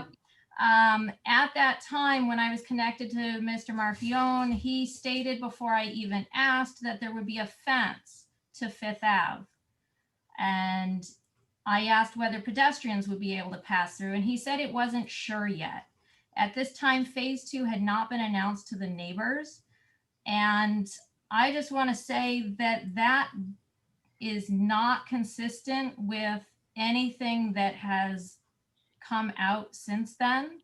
I have not seen a fence that would be blocking traffic passing onto Fifth Ave, in or off of Fifth Ave. And so that has not been resolved or addressed as to why he would have jumped in and said that before I even asked a question. I don't know where that came from or why he would have said that if that fence does not exist. So that is my comment to the board. Okay, thank you. James, are you? Who's next? Yep, we'll keep moving. Drea, do you want to go ahead? Can you hear me now? Can you hear me? Yes, I can hear you. Yes. Okay, great. First of all, I want to make sure that the board has gotten the letter from the neighborhood that we sent in several days ago. Actually, we sent it in last week with more than 50 signatures asking the commission to disapprove this project. Has the commission received the letter? I have not. James, has the city received this letter? Yes, we've received the letter from Drea, and I believe that has been sent on to the board. Okay, do I need to, in order for it to go into the record, do I need to read it out loud? Or will it be entered into the record as received? Drea, we will enter it into the record, but if you'd like to, I know that you were planning on speaking tonight, so I wasn't sure if you were going to touch upon these comments or if you'd like to summarize it or make separate comments. Well, if I only have 3 minutes, and I hope the clock hasn't started yet because I haven't finished my question. No, you can read that in. That'll be fine. Okay, I would like to make my comments first, if I could, and then I would, then I will read it into the record if you wish. It'll take Sure, and just to be clear, this letter represents a number of people in the community. I believe it was over 50 community members, right, Drea? Yes. So, in some way, Madam Chair, this is a great way to get the perspective of the community without having each of them speak and take 3 minutes. We can have Drea kind of represent them as they've signed off on this. Okay, terrific. Thank you. Okay. I would like to do my comments first.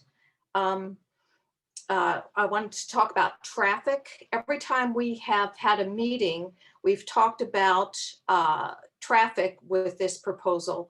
And the people in the neighborhood have objected to the cars from the parking lot exiting onto Fifth Avenue, which is a one-lane, one-way street. One problem with this is that cars exiting the parking lot have to go many blocks to get to the main artery on Federal. Can I share my screen to show a map of this? Somebody, James? Yes, James. Is that? Sure, go ahead. Okay, great. It'll just take a second. Okay, so. I've also got a map up, Drea, if you'd like to keep reading, and I can pull it I up. have it. Okay. I have it. There it is. Okay, so here's a map. Down here is where the King's Landing 2 would be. This here, can you see my cursor moving where we are? I cannot. Okay. The cars exiting would exit from this, from the parking lot where this short green line is. In order for them to get to Federal, say if they wanted to get to the Green Island Bridge, they would have to go all the way down Fifth, past the stop sign at Jacob, to the traffic light at Hutton, turn left, to the traffic light at River Street, turn left, go 2 blocks down to the traffic light at the Green Island Bridge. The other option is to turn right, going the wrong way down this 1-lane, one-way street and go to Federal. Say, for example, they want to go up Federal to go up to People's Avenue. You could turn left out of the parking lot, go to the end of the block, at the stop sign, turn right, at the light, turn from Jacob onto 6th, and then go down again to the traffic light at Federal. Or you could just go right out of the parking lot and go to Federal Street. The reason that I'm bringing this up is because I actually saw that happen. I was walking down the street, as I do pretty much every day, and I saw a truck pull out of the parking lot and go the wrong way towards Federal Street. Now imagine a student getting up late, wanting to make it up to RPI, and instead of having to go left onto 5th, right onto Jacob, right onto 6th, and then wait at the light to go up Federal to go to People's, to go to RPI, they just take the shortcut, the red line, and go up Federal. There are school buses that turn down this street. There are garbage trucks and emergency vehicles. If that car is coming in the wrong direction, when another vehicle is turning onto the street, remember it's a 1-lane, one-way street, you're going to have a mess. And I saw a truck do exactly that, pull out of the driveway and go the wrong way towards Federal, because it's a lot shorter to do that than to go all the way around. Okay, so I wanted to make that point. I can stop the share. Yeah, there it is. Okay, so I just wanted to point out that we keep on saying, don't exit onto 5th. And they keep on saying, no, they're going to exit onto 5th. It's going to be a mess. I can imagine a collision with a school bus. Bad news. And the other thing that I wanted to read was comments from one of the other neighbors here. She was not able to be at the meeting, but she did have comments about the parking. Her name is Patricia Bix, and she lives on 5th Avenue between Federal and Jacob. Every night I come home from work and I'm worried about if I will have to park blocks away from where I reside. The parking is bad enough from the students that attend the colleges, but have to worry about parking because of a building that does not have adequate parking available for all its tenants is not fair to the people who pay to live in the buildings they reside in. Not only is the street being filled by tenants' cars from King's Landing, but they park their cars in front of residences for days on end. So the people who live in these residences have to carry groceries a long way from where they're parked, from where they park the vehicles to their residences. I am opposed to the building of another structure being built into an already crowded neighborhood. Thank you. And that was from Patricia Bix. And I will, and if you want, I will read the letter into the record. You have to give me a second to bring it up. So just to go back to the intent or the goals of the meeting here, the board's not making a decision, and we do have that letter will be on the record, Drea. So I don't know that it's necessary to have you read the entire thing. Okay. That's Madam fine. Chair, I would rather not monopolize the time. Okay. So I'm done. Thank you. Hi, it's Andy. I would just add, James, that you can make it part of the record. You need to make sure that all of the board members have received a copy, though, so they can review it, so that they're aware of what's included. Yes, of course. I'll make sure that they have it tonight or tomorrow, along with the spreadsheet that Drea included that includes the residents' names. And then James, did the city receive any other correspondence regarding this project? Any other public comment? Yes, but I believe they have been sent to the commissioners. And they were on the, some of the folks are on the meeting. So Yeah. Joe submitted his letter to the commissioners, and Barb has submitted a letter which was addressed to you. I believe that went directly to your email. I have a letter from TAP that was submitted today, and I'm just looking. Did you say there was a letter? Who else did, I'm sorry, who else did you say? Joe, who spoke first. Yeah, I did not and- receive that letter. I don't know. Okay, I believe I forwarded to you. I can send, I'll make sure that we have all the letters that were sent in Yeah. that are forwarded directly to you all And then of the I know that commissioners. The city also got a letter from, or an email, and this was a while ago, from the church. So that's Right. from the Bethel. A handful of those folks are on Drea's letter as well. I just want to make sure the other commissioners have that as well. Okay, we do have a couple other folks looking to comment, so I'm going to ask John Waite if you'd like to unmute.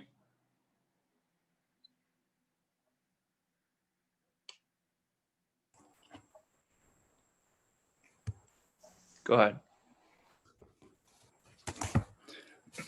Okay. This is a letter that I was sending to the commission, and it's based on my comments from last time, but I think I need to revise it a little bit. But before I read it, I'd like to ask about the determination of eligibility that was received from the State Office of Parks, Recreation, and Historic Preservation.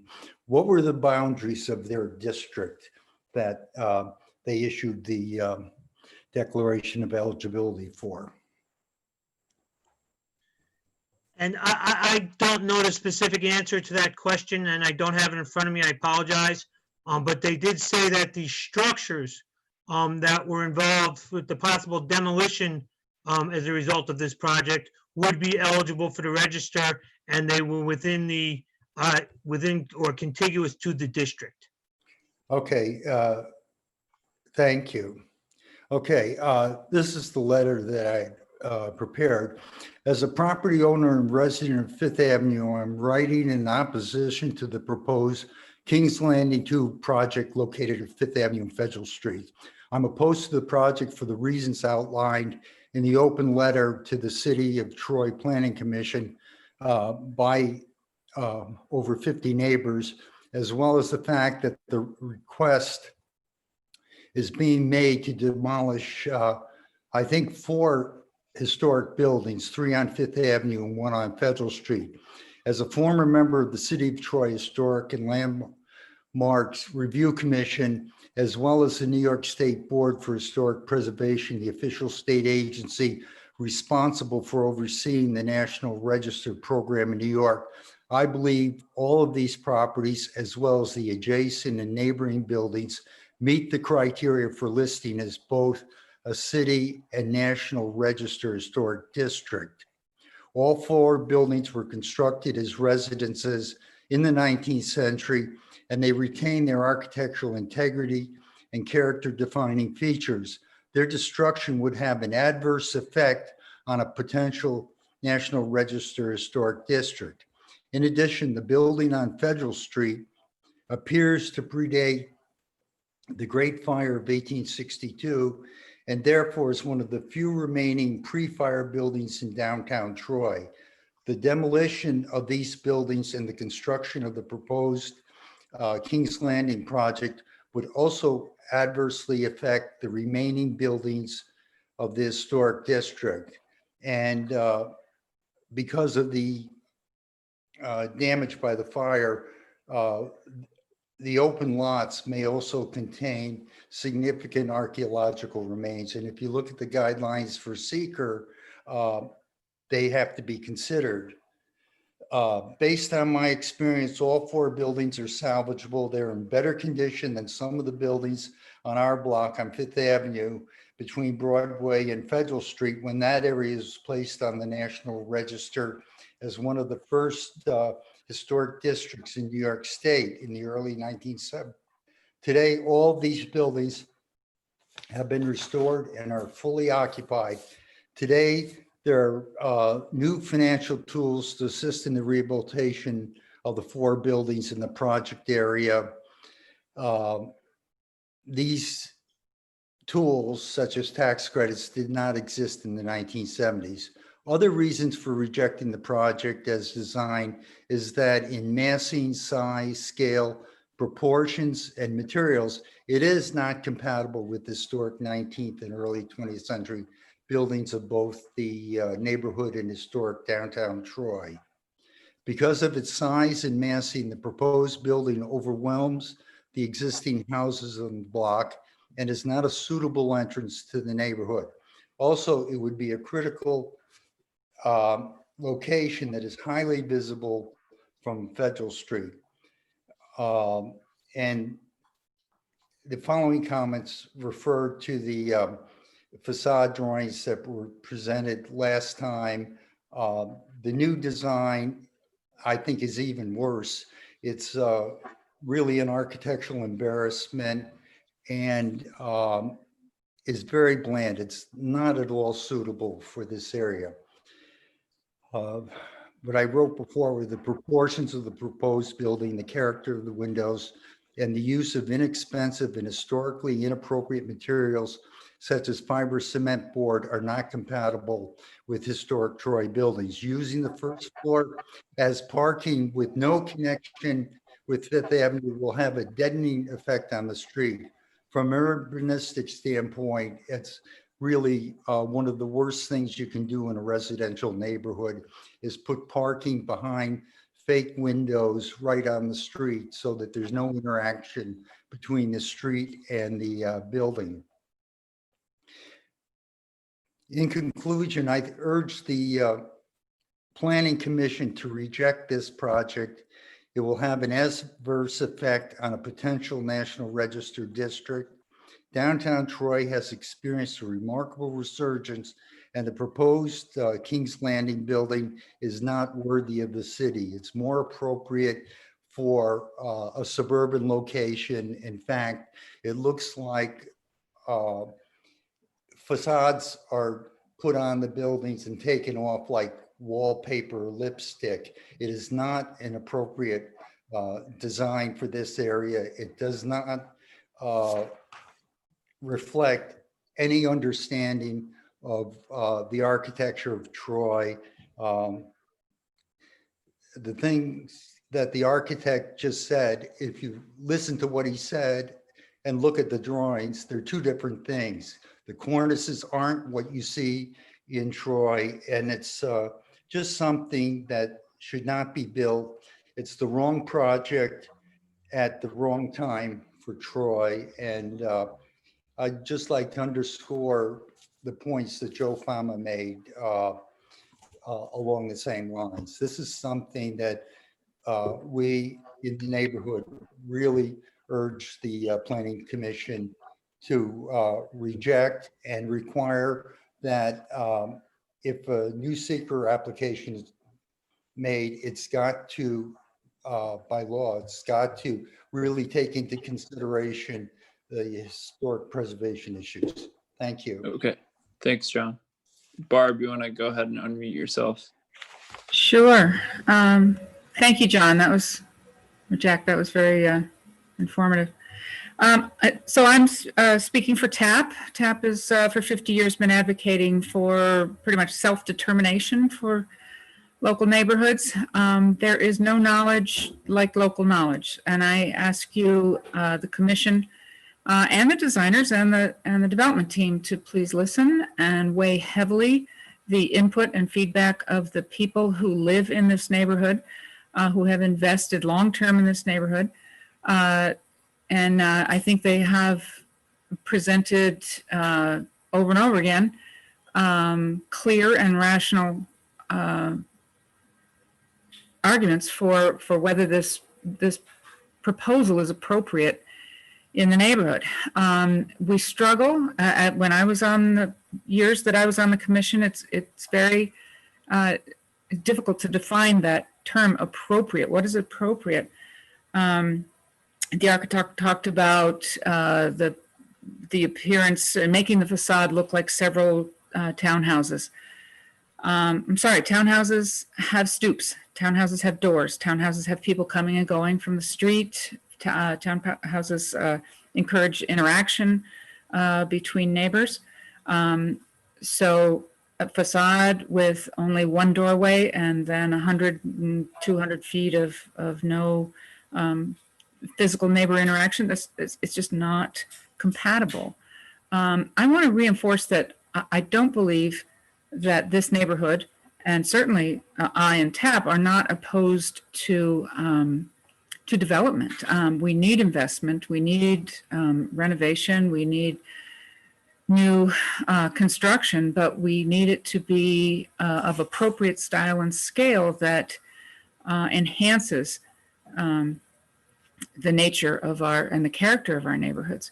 There's a reason that developers and new homeowners and retirees and young families and students are flocking to places like Troy. There's a reason there's more faculty living in Troy now than ever before. Not everybody, drives out to Niskayuna now to be working in Troy or at RPI or the county. And that reason is our scale, our architecture, our walkability. And I'm sure that's the same reason that the BDC Development Group has targeted Troy as a great investment. We appreciate that. Thank you for looking at Troy as a good investment. But if you don't design to the character of the neighborhood, you're going to destroy the nature the character that you hope actually makes your project profitable. I'm about to lose my battery here. So I did send a letter. I did sketch up some ideas as to what, just one idea as to what appropriate might mean. I don't know if it's appropriate for me to share that screen, but I can list the things that I tried to demonstrate for the commission. Acceptable development on this site would limit 3 stories on Fifth Avenue. It would have a limit of 4 stories on Federal. I mean, maybe Fifth if it was done very interestingly and very carefully. A density that matches the parking space available on the site. I think we just can't say it enough that the density here is just too high. It just causes reverberations and impacts throughout this neighborhood and beyond. We need an architecture that enhances a sense of gateway to the neighborhood. We need a facade treatment that is not monolithic. The presenters mentioned brick. Is it real brick or is it Z brick that's, stuck on with, building cement? We were looking for real materials here. Oh dear.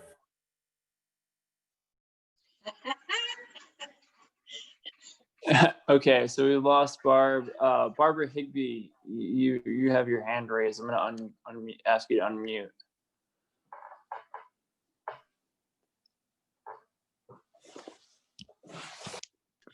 Here you go. Can you hear me now? Yes. Okay. My name is Barbara Higbee, and I am a member of the Planning Commission. I've recused myself from voting or participating as a commission member on this item. So I am speaking tonight as a citizen and a resident of the neighborhood. I'm speaking against the current application as it stands because of the significant negative impacts. The project is too large, And both physically, both the height and the bulk of the building overwhelmed the residential neighborhood. Phase 1 was built out and rented as student housing with many more residents than a market project would have had. It came as quite a surprise to us as the project was rented out, and we saw the number of bedrooms being filled bedroom by bedroom. Because of this dense rent up, phase 1 has taken up the parking that would have been available for this new project and for the block. Let me just explain how this works when you're this close to downtown. When there are not enough parking spaces around on this block, the residents are forced off the block. Right now, there's no parking scheme for our block because we are not in the downtown. We also don't have an alley, we don't have garages. There's just no feasible way for us to live here if there's no parking. So if there are not enough spaces, the residents of the new residents of the project could park on the street with no cost. And this will choke the immediate neighborhood, the Fifth Avenue neighborhood and King Street. And as Mark already said, that is actually what has already happened as soon as the project opened. In downtown, a large project like this must provide enough parking for their tenants, and they make a marketing scheme and they plan the whole project out. The tenants cannot just park on the street in downtown because the parking cost would be prohibitive with the 2-hour parking. So my other major issue is that in the first project, there's a surface parking lot just on the lot that's just south of the Bethel Baptist Garden. This lot was approved as part of the phase 1 project. There are 8 spaces on that site, and someone can go into or out of just those 8 spaces off of Fifth Avenue. In the second phase, I don't know how this can be, but in the second phase, that same parcel has an access road into the project and a 4-story building over it. So I don't see how it can be in the first phase as a surface lot and in the second phase fully built out. Furthermore, in the first project, only those 8 cars can come out onto Fifth Avenue. In the second one, the 25 cars on the upper deck must come out on Fifth Avenue. And as Drea has explained, turning left onto Fifth Avenue is a big problem because it's single lane and it gets bollocksed up. Furthermore, since March, the church has not been in session. They have not had church on Sunday. They haven't had all their meetings and funerals and weddings and choir practice and all the activities they usually have. And when they come back, which they are going to come back, and we welcome them, they're our neighborhood. This is an untenable situation to have 25 cars must exit onto Fifth and go out that way. So I really didn't have this strong a feeling before I realized that it just does not work. The parking doesn't work, the size doesn't work. Renting by the bedrooms, it makes it more dense than regular market project. If this was a market project, it would not have this many residents. The developers didn't tell us that it was student housing until the project was nearly finished. The fact is that they built out the interior as student housing. And the clue on that is the bedrooms are almost the equal size. However many bedrooms there are, they're the same size. In market housing, there's a master bedroom, and then there may be another bedroom or whatever, but it's the master bedroom that sets aside market housing. So my feeling is that this second project cannot be approved as is. The first project was short-sighted, and it then limits the potential for the second building. This second building must be smaller. It should be market housing, and it should be appropriate for the Fifth Avenue neighborhood. This is a lovely historic neighborhood, and it should be respected in that way. I hope this is helpful. It was, as I said, quite a shock to me to see that phase 1 parcel is now in phase 2 with the 4-story structure on top of an access way. Thank you.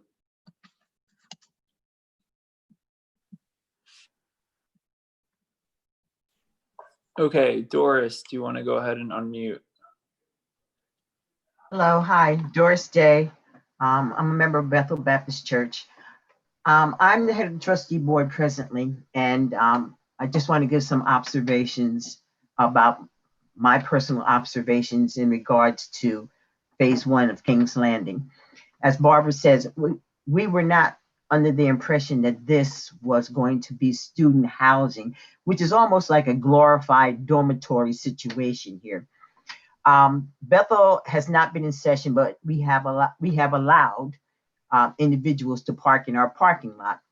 That will not continue once we get into session.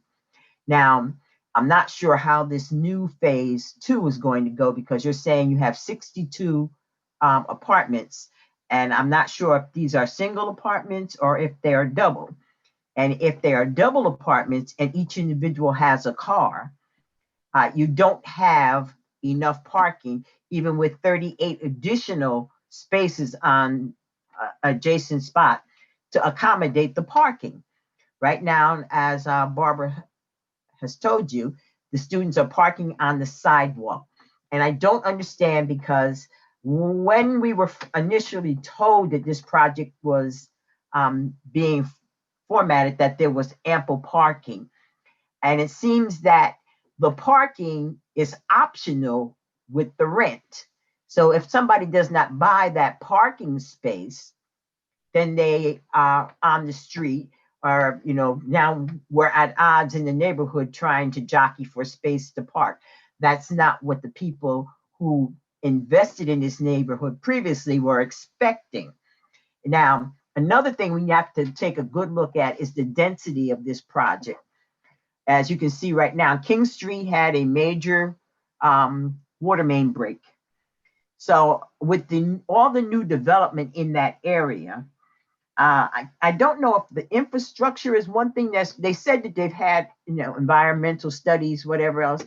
I don't know if this environmental study would include the fact that the water main break was going to happen, but putting another 62 apartments and say potentially 124, 130 people more now in the system, it's taxing on the area, and it really doesn't really add anything more to the neighborhood. The present structure right now is a very ominous looking thing. A lot of people say it doesn't fit. I concur. I really don't think that it's that attractive thing, and I really don't see how we're going to make it attractive. And this whole parking situation right now, I just want to say that our church and our members feel like this. We've invested in this area. We just celebrated our 84th year at that same location, and it's just that it doesn't add to the neighborhood. I see more trash and litter in the neighborhood. I'm not saying that it's coming especially from this group. There's a lot more people walking through, strange people walking through the area. It's just, I don't know, it's just not something that I think that is conducive to the neighborhood from what it was before to what it's presently turning into. So on behalf of Bethel Baptist Church, I do want everybody to know that we are in opposition to this project the way it is presently being presented. That's all I have.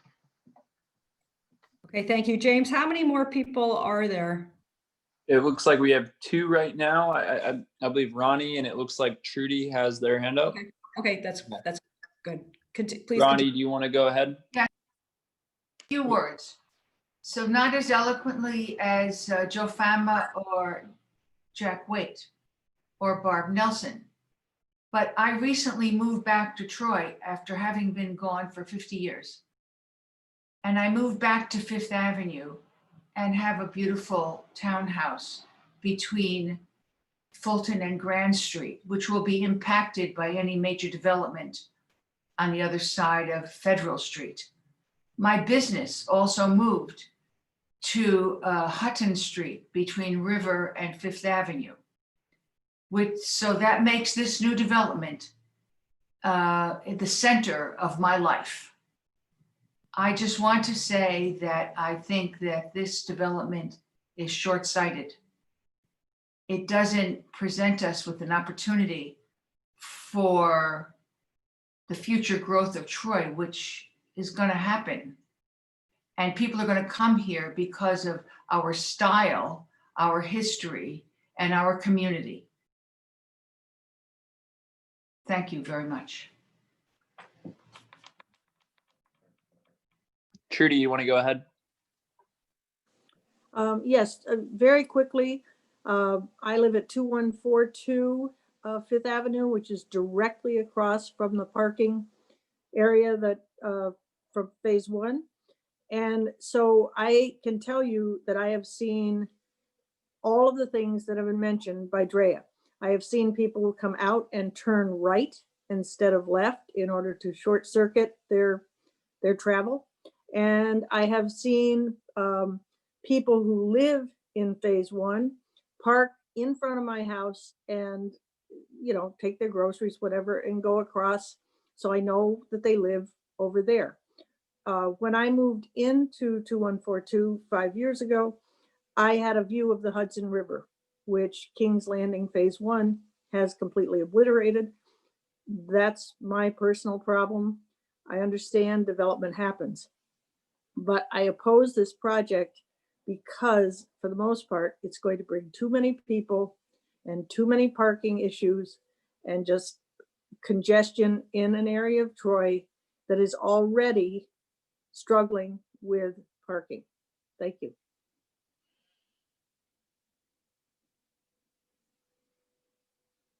Okay, is there anybody else looking to speak from the public? Dre, you're shaking your head yes. Do you see somebody that I'm not seeing? I don't see anyone's hand raised. Beth Hughes. Beth Hughes. Beth Hughes. Oh, sorry, Beth. Go ahead. Okay, can you hear me? Yes, go ahead. Okay. Hi, I'm Beth Ann Hughes. I own 2136, 2140 Fifth Avenue. I have 18 apartments. I'm directly impacted by phase one, King's Landing. I have 15 cars that need to park on the street. About 10 minutes ago, I got a call from one of my tenants. He couldn't find any parking on Fifth Avenue already. So we had to go down to Jacob and then walk all the way back to Bridge. And also, I've seen a lot of drug activity due to the alley now. I don't know why, but as of this summer, I've called the police many, many times and it's bad. And I called King's Landing and they said, well, there's nothing we can do. Well, there's cameras and security, whatever, but it's, you know, I'm directly impacted by the amount of cars that are parking on our street now. And even the King Street tenants not in King's Landing have to park on our street because the King's Landing one is taking their place. So that's all I have to say. Thank you.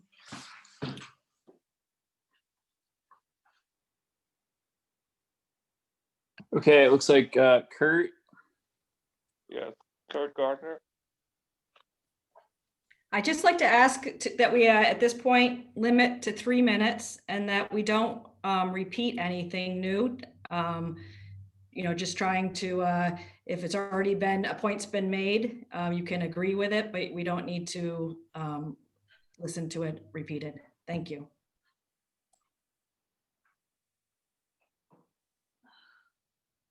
Okay, can you hear me? Yes, Kurt, we can hear you. Thank you. Yeah, okay, then I won't repeat what Doris Day has already pointed out. I'm not a resident of Troy, excuse me, but I am a member of Bethel Baptist Church, and I've been in the neighborhood a couple of times since the pandemic has shut everything down, and it's not a pretty place anymore. The church has a lot of elderly people. Some people might count me in that group, but it's the congregants. Some of them are very aged, and the problem is, where are they going to park on Sunday? The neighbors have taken over everything, and I think there's going to be a battle. One, if I can just put this in there, there is a lot, a vacant lot on the corner of Jacob and Fifth, and I'm told that the city has that lot. We did send a letter to the planning board to consider Bethel Baptist Church as a buyer, or if the city wanted to be gracious, they could give it to Bethel, and the church would take care of paving and lighting. And I don't think I have any more to say about it, but please consider what is happening to the neighborhood. Thank you. Thank you, Kurt. At this time, I don't have any other participants who have sent a chat or raised their hand using the function. It looks like we are done with folks who are looking to speak. Okay, thank you. So Andy, at this point, do we receive comments from the commissioners, or do we look for a motion regarding the hearing? Completely up to you, Chair. I would suggest you leave it up to the commissioners. They may want to have something to say at this point. Yeah, You should give me okay, I didn't know if it was after. Yes, I didn't. So do any of the commissioners have any comments tonight?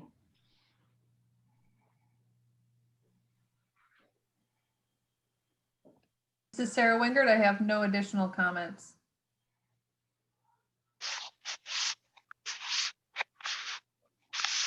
Do any other commissioners have comments tonight? Suzanne, I do not have any comments either.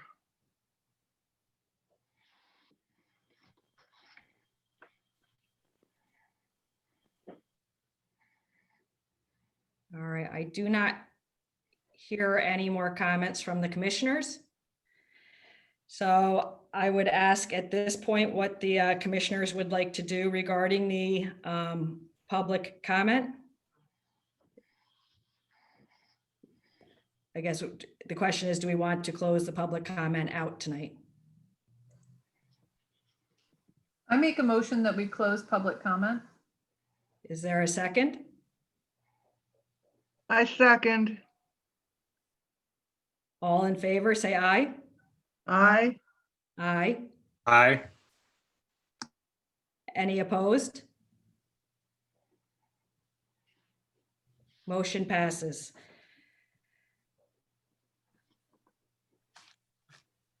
Okay, so the next item, Andy, I think is a request to declare lead agency for seeker. Is that correct? Yes, it would be a motion to declare lead agency, and that gives James the ability to notify interested and involved agencies of your intent to be lead agency on this project. Okay, do we know if there would be any interested or involved agencies at this time or no? We do, Chair. Aaron, you're here. I didn't know you were there. Yes. We do. There are two, I believe only two agencies that are involved. That would be the LDC and the IDA.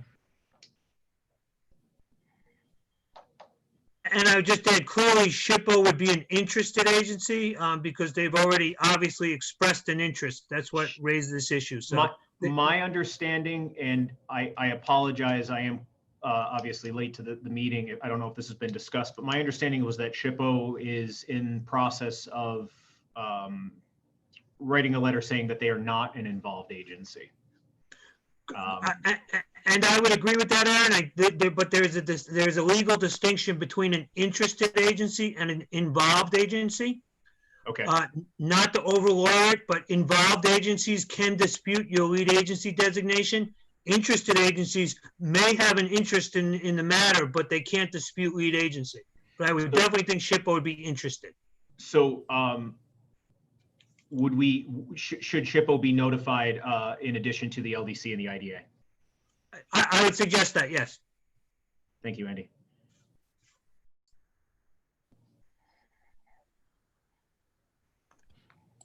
Chair, does that answer your question? Yes. So, and we do have the seeker documentation. I have not reviewed it, but it was received by the city. Is that correct, Aaron? That is correct. Due to the reclassification of the project, the long environmental assessment form was submitted by the applicant.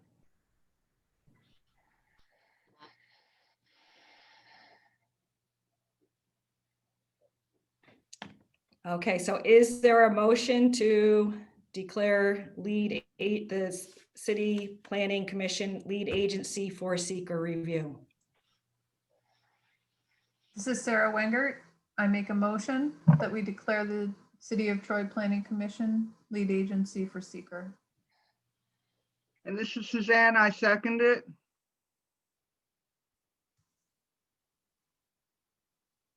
All right.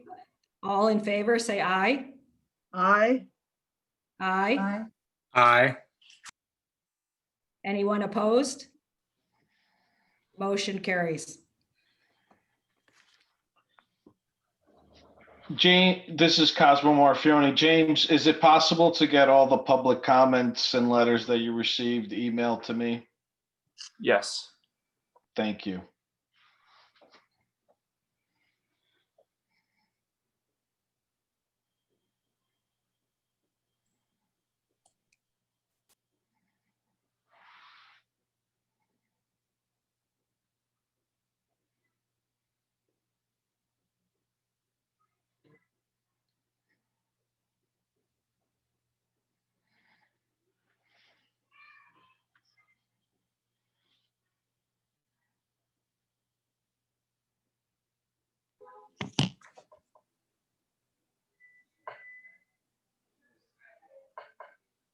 Dee Dee, are you there?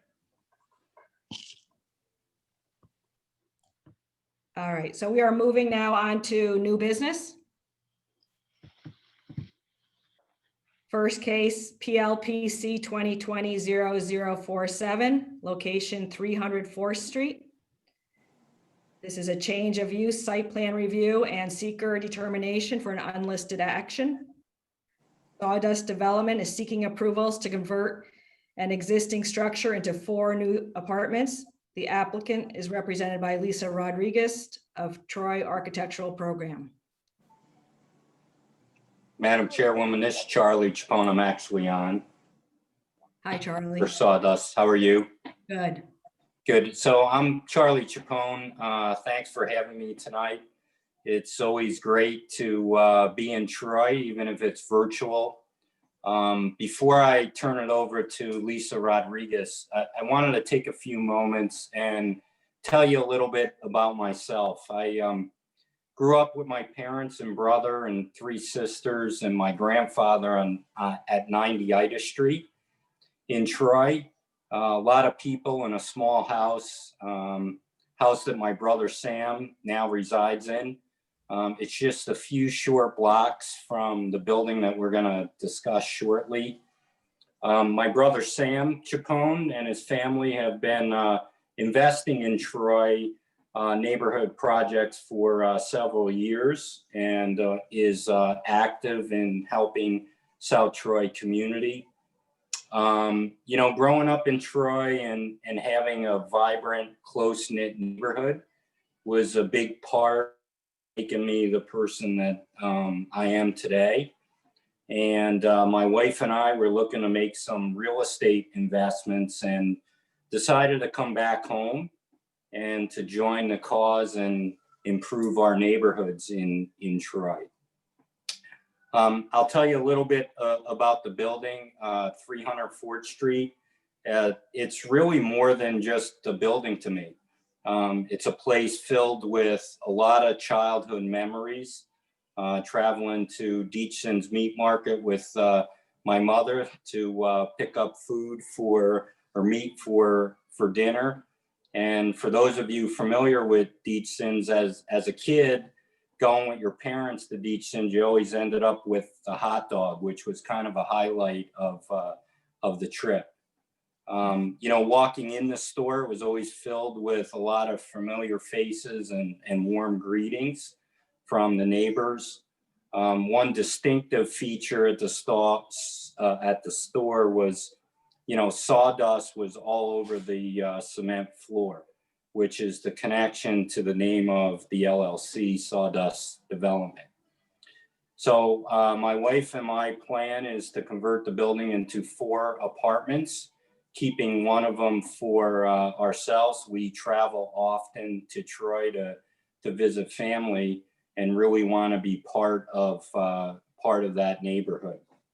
So let me turn it over to Lisa Rodriguez from TAP, and she can give you some specifics on the building. Thank you, Charlie. That was a great introduction. So this is Lisa Rodriguez from TAP, and we prepared the site plan for Charlie. As he said, it was a former market. It was last used as a medical office. Anecdotally, we've met a neighbor or two that weren't happy with the medical office use, and I think that they're looking forward to the residential occupancy, but they'll have a chance to speak if they'd like to speak. So it's not a big building. It's only 4 units that we're creating. It's 1 story. There's no basement to speak of, just one small area that has a basement. 2 of the units, because they only will be able to have windows on one side, will be studio apartments. And the other 2 were intending to do 1-bedroom apartments. Each will have an individual entrance. I think it's a unique type of housing for Troy that you don't usually see, being that it will be relatively new and have a modern ceiling.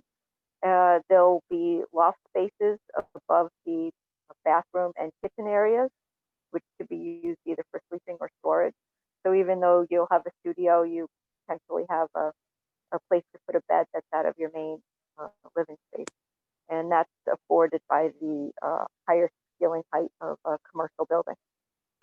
We're proposing to remove some of the asphalt area and create some grass area, some planting area. That's going to help with water runoff and help to soften the look of the building and make it more residential feeling. Charlie's already looking at what windows he'd like to put in those large openings in the facade. I think he's looking at a really cool industrial style window with small panes that has an operable section in the middle. I think that'd be really nice. Make that a special apartment.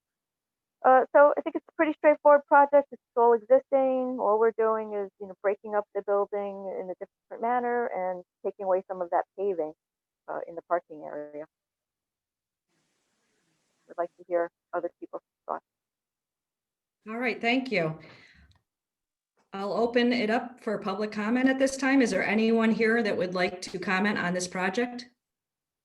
Dee Dee, I just want to point out, we did receive quite a bit of comment from the public prior to the meeting. All of the comments were in favor of the project. I have at least 8 of them. And really just to summarize them, a lot of them were directed at Charlie, or speaking of Charlie's character, which is all well and great, but obviously we don't necessarily approve projects based on the applicant. The other comments were largely supportive of the change of use. People who submitted comments were in favor of the change from the medical offices to the residents, the apartments in the structure that the applicant has proposed. Great, thank you. Is that it for public comment, or is there anyone here tonight as well? If I could speak, my name is Heather Hamlin. I live at 164 First Street, and I had the opportunity to work with Charlie as he was evaluating properties in Troy and trying to find the right place to do a renovation project, and then also call part of it his own home. And while Charlie does have a great character, I do want to echo some things that I included, and James has already mentioned in my letter, about the feedback from the neighbors in that area and the former use of that building. And it was just very detrimental to the neighborhood. So I totally support Charlie's project. And I think it would be a great use and a great improvement to our neighborhood for him to turn this into a 4-unit building. Thank you. Thanks, Heather. Sam, go ahead. Sure. Thank you, James. I appreciate it. I'd like to speak on behalf of my brother. You know, I do agree. He is my brother, and I will stand for his character. But I'd also like to mention that, you know, having lived here in the neighborhood and moved back to the neighborhood and renovated a number of properties in the neighborhood, you know, I can honestly say that the outcome of this project will be positive for the neighborhood. The 4th Street corridor definitely needs some help, and having someone come in that wants to change this building into, you know, residential properties that will invite people to come into the neighborhood is definitely a plus for the neighborhood. There's some exciting things that are going to happen along that whole corridor. Being involved in the neighborhood group here, we had worked with the city for a number of years to secure some community development block grant funding. And we were happy to learn back near the end of the summer that that funding was approved. So that whole 4th Street corridor is going to see the same kind of streetscaping that's been done deeper into South Troy to move up through the northern part of 4th Street. So that, along with some other projects, you know, Charlie's project, along with other projects on 4th Street, you know, can only enhance the whole revitalization effort that's happening in the neighborhood. And, you know, seeing Charlie's plans and understanding where he's going with the project, I would support that really no matter who was coming in. So yes, he is my brother, but speaking as part of, you know, the neighborhood group here and, you know, being involved here in the neighborhood, this project can only be positive as it moves forward. And I have all the confidence that Charlie and his wife Sue will complete the project as intended. Okay, thank you. At this time, I'd ask, are there any members of the commission that would like to speak or have comment? Dee Dee, this is Sara Wengert, and I think this is really exciting. I'm disappointed to hear that the doctor's office was so detrimental to the neighborhood, because that was my doctor's office and I liked going there, but that was a long time ago. I do wonder what the new facade will look like. I do observe there's a lot of concrete because there isn't a stoop. It kind of makes the concrete sidewalk appear a bit bleak. And I'd be very interested to see what the new, and not just the facade along 4th, but also the southern facade, because it'll be very visible. I'm optimistic because so many of you are optimistic, but I do think in a submission like this, it would be beneficial to show us what exterior improvements we should expect. So let me just ask for a verbal description of what kind of improvements will be made. Hi, this is Lisa. I think I can speak to that. Charlie, correct me if I say anything that you think's off base. So we kept the one entrance oriented towards the front to keep some activity oriented towards the sidewalk, because we could have, there's two doors in that entry vestibule right towards the front of the building. And we could have used the rear entrance and kept the entrance closer to the parking in the rear. But we purposely kept one entrance that was existing facing towards the street face so that we could have some activity on that side of the building. I believe the intention is to keep the full size of those existing windows in the facade and fill them in with something that feels more residential and is operable. I might suggest to Charlie that the one that's for the bedroom, which would be on the north side, north corner there, that maybe that one has a higher sill height. But I think we want to keep a lot of glass there. Yeah. And then, And, you know, one of the things that Lisa and I talked about is, you know, new modern industrial looking windows to give it a new kind of facelift. You know, I work professionally with a publicly traded commercial buildings products company, and I deal with all of the big architectural firms around the world. And now we're focused here in the Americas, but Gensler and some of the big firms like that I deal with. So it is important, and growing up in the neighborhood, it's important for me to make sure that the building, first of all, fits in with what I loved about the architecture of Troy. So it's really important for me to make sure that, you know, it's a good fit for the neighborhood and it's an inviting place to want people to come in and to interact with each other. As I said earlier in my statement, it's really an important part of Troy that, you know, I love coming home to because my friends are still there. But, you know, when I was younger, the neighborhoods were very vibrant. Everybody knew each other. You know, as a kid, that was bad because you could never get away with anything. Everybody always knew who you were and who to call. But it was a great place to grow up. And I really believe that Troy can be that place again. And I see a lot of people like my brother and the next door neighbor of the building, which I now own, is putting a lot of time and a lot of effort into really revitalizing our neighborhoods. And so South Troy is, you know, a great area, I believe, for people to grow up in. And hopefully we can revive some of the areas of South Troy that need some help and some facelifts. and I'll talk about the south side a little bit. So obviously we need 3 apartment entrances. So we're showing them on the south side. That's going to break up that long wall there. And then each apartment, that's the opportunity to get windows in, is on that south side. So I was going to suggest to Charlie that we put windows that match the facade. So it really would have a very modern feel to it, I think. But as he said, the window he showed me was an industrial looking window with small panes. Is that right, Charlie? There was a big opening, but divided up into small. Yep. We want to make sure there's a lot of light going into the apartments as well. Right. So maybe they were 9 by 12 panes, something like that, but in a large opening like you might see in a factory. So a pretty modern look and a very fresh look to that building.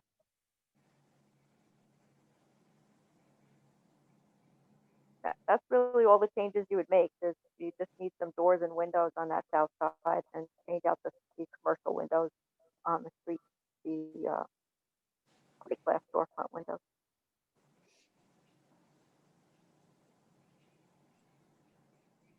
Okay, Sarah, are you satisfied? Or you have any more questions? Do you think you'll do anything at grade or just leave the concrete? You mean like apply a finish to the existing CMU? Is that what you're asking? No, I'm sorry. I'm not being specific enough. Like any kind of planters or pavers or anything. I'm not leading you. I just want to understand, you know, I am of course relying on Google Street View images, but there's one sad tree out front and it would be great to have, you know, your kind of modern massing of this building kind of balanced out with some vegetation. It's just a little stark. Yeah, so we have 3 trees shown in front of the building, and I think they are in sad shape right now. So I don't think Charlie Yeah. would object to replacing those with some new No. trees, more like. Yeah, not at all. And you know, the sidewalks are going to get all replaced, so that'll be a great opportunity to replace the trees as well. That's great. Thank you. Yeah.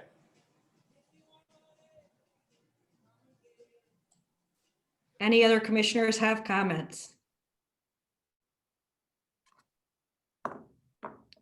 Okay, so I think we're looking at, this is an unlisted action regarding seeker. So is there a motion with respect to seeker?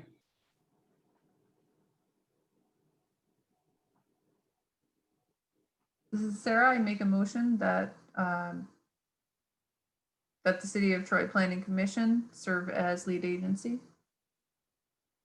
This is Anthony. I second. All right, all in favor, say aye. Aye. Aye. Opposed? Aye. Say nay. Motion carries. We're looking now for a motion to approve seeker. This is Suzanne. I move that we approve seeker for this project. Is there a second? I second. It's Barb. I'm back among the living here. Thank you, Barb. All in favor, please say aye. Aye. Aye. Aye. Any opposed? Motion carries. Thank So you. now- I appreciate it. And James and Aaron, thanks for all your help and guidance. We're not done yet. Oh, sorry. No, we're almost, so a motion to approve the change of use and the site plan review. This is Suzanne. I move that we approve the change of use and the site plan review. This Thank is you. Anthony. I second. Great. Going to vote. All in favor, please say aye. Aye. Aye. Aye. Any opposed? Motion carries. Hey, can we just do those one by one, guys? Sorry to Okay. be a stickler, but it's challenging on Zoom to see who's voting. No problem. So I know we had Suzanne and Anthony and Dee Dee, but if we could just go through them. Sure, do you want me to call them up? Barbara That'd be great. Higbee, Yes. Anthony Moen, Yes. Suzanne Spellin, Yes. Sara Wengert, Yes. Deirdre Rudolph, yes. Thank you. You're welcome. All right. So thank you. We are now moving on to case PLPC 2020-0052. Location is 49 2nd Street. Change of use, site plan review, and seeker determination. Payne Castle is seeking approvals to convert an existing fraternity into a mixed-use building. Uses will include residential, lodging, theater, restaurant, and office. The proposed tenant is Castle Arts LLC. The applicant is represented by Lisa Rodriguez of Troy Architectural Program. Hi, this is Laura Ryder from Troy Architectural Program. I'm representing the project instead of Lisa. So as the documents submitted show, the former fraternity is now ready to lease out their space, and their tenant of choice is this group, Castle Arts, a group of actors from New York City who are looking to get out of the city and come up here and offer up some performances as well as live in the building. So they're basically a mixed use, so we're asking for a change of use from a fraternity to a mixed use, which would be primarily residential. They're going to live there. And then they will, as COVID allows, they will offer small scale performances in the common rooms on the first floor of that building.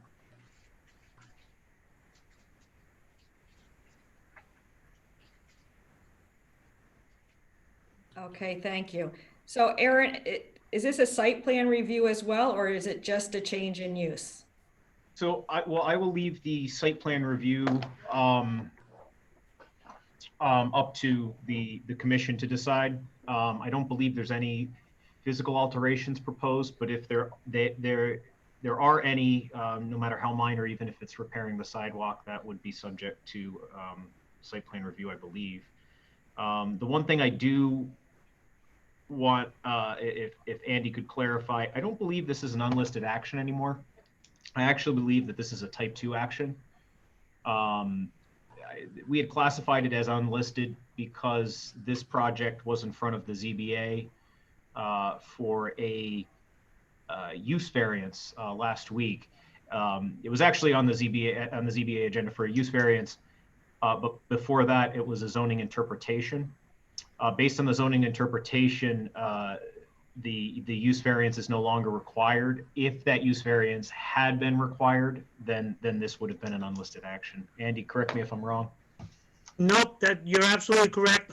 This would be a type 2 now. It was only going to be unlisted if the use variance was required, and based upon the interpretation, that variance was not required. Yeah, I mean, if I could go even one step further, this would have been on the consent agenda if it didn't need anything from the ZBA.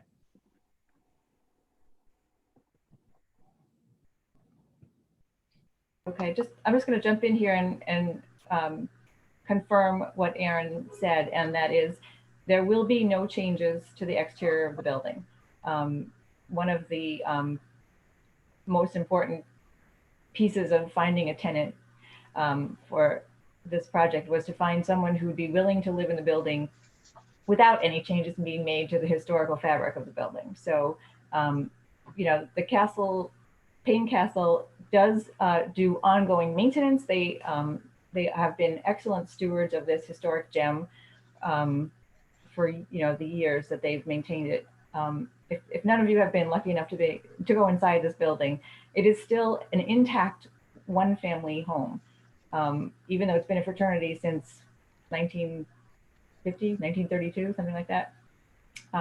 It's still a one-family home, and it still has all of its historic features intact, both in and out. So they're going to keep it that way. Okay, thank you. I'd ask if there's anybody here from the public who would like to comment on this proposal tonight.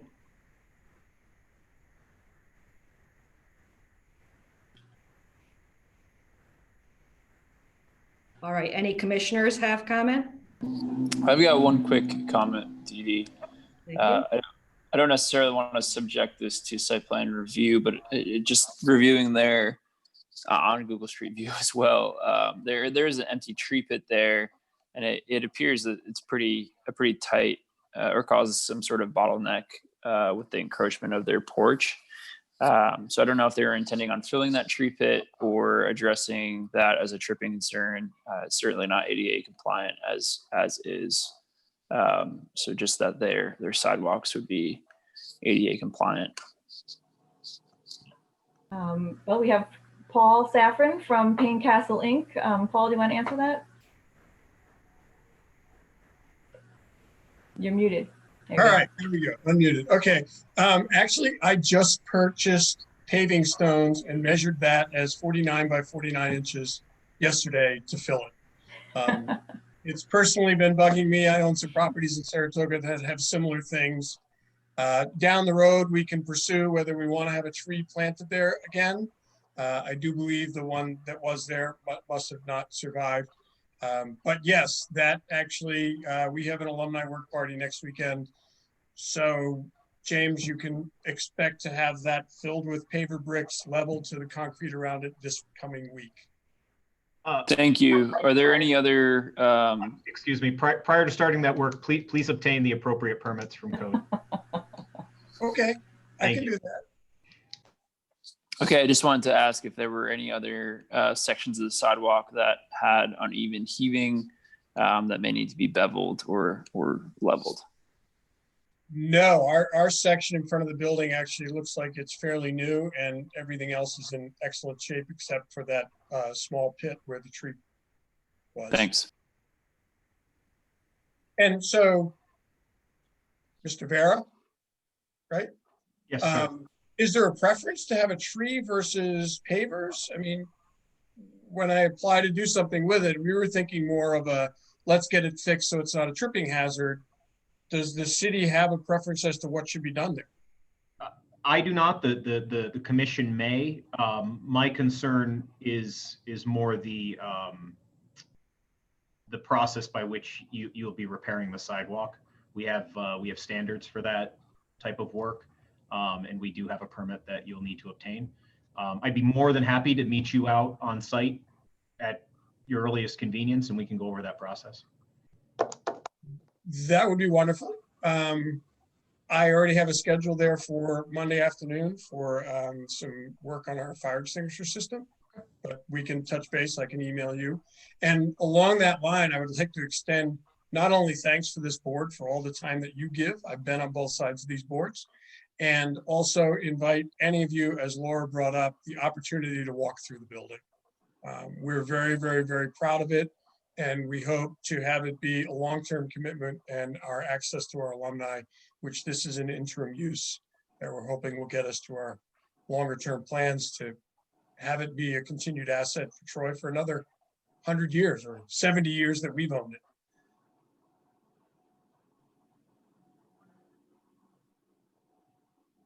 Okay, thank you. So I believe there was no further comment from the commissioners. Is that correct?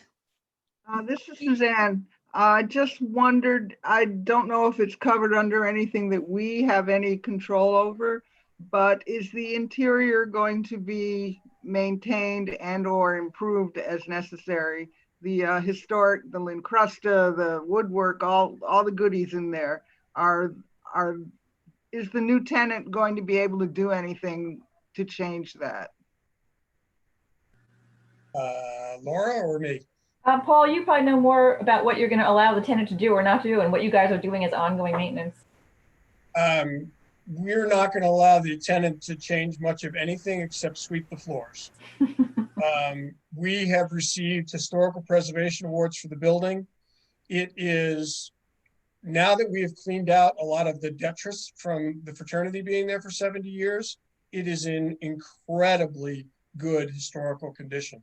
There are rooms that have the original paint and plaster reliefs still in them and in fantastic condition. So the new prospective tenants are very aware that we are going to be there on a regular basis and making sure anything that is done is not detrimental to what is being done in the building.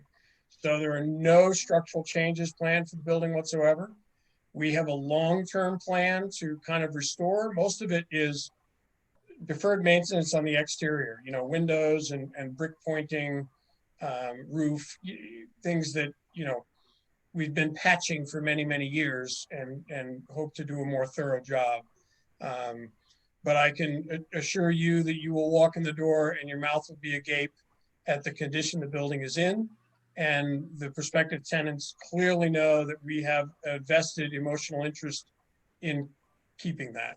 And our long-term plan is to make this building available as a late 19th century residence.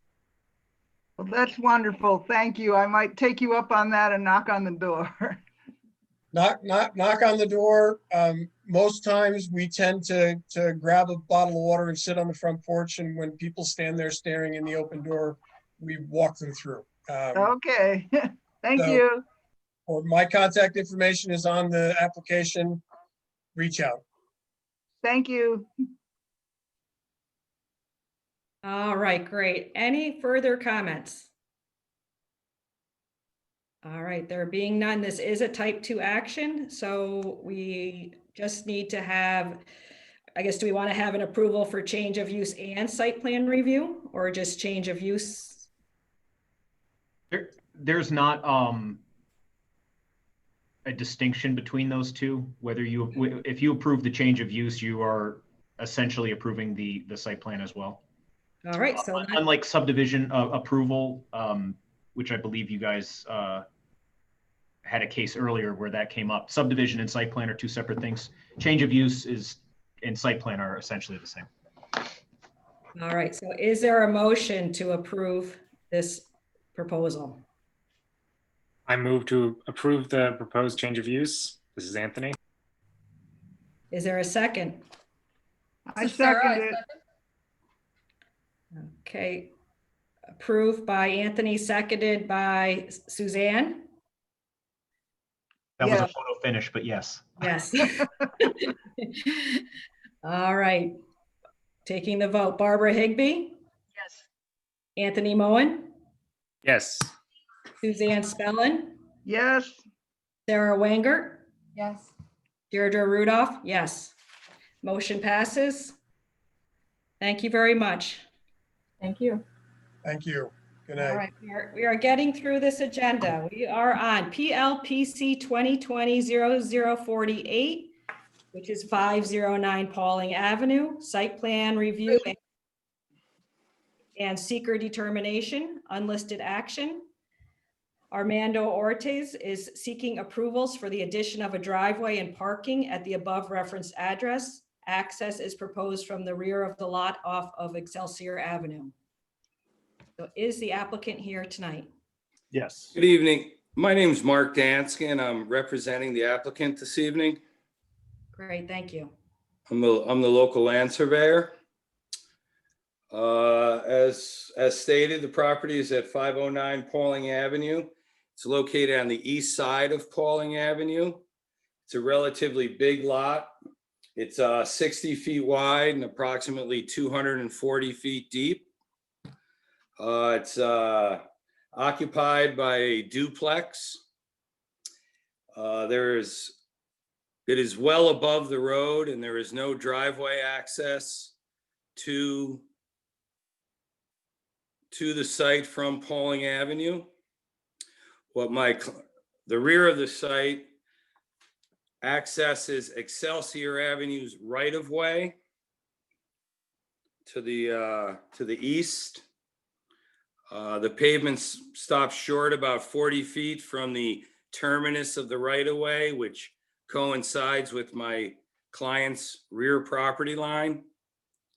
My client would like to alleviate some parking issues that he and his family have and potential renters would have, and get potentially 4 cars off the street fighting for a spot and access a parking area, a proposed parking area from Excelsior Avenue extension to the rear of his property in hopes of having an area to park 4 cars and a little bit of a hardscape for the kids to play.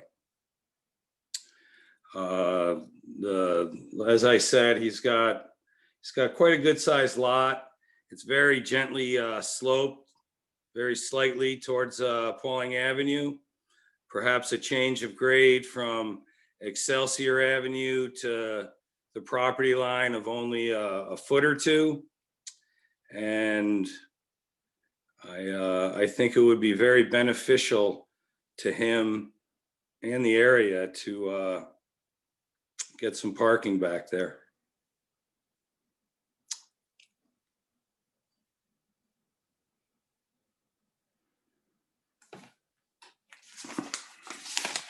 Okay, thank you. Is there anyone here tonight from the public that would like to speak regarding this application?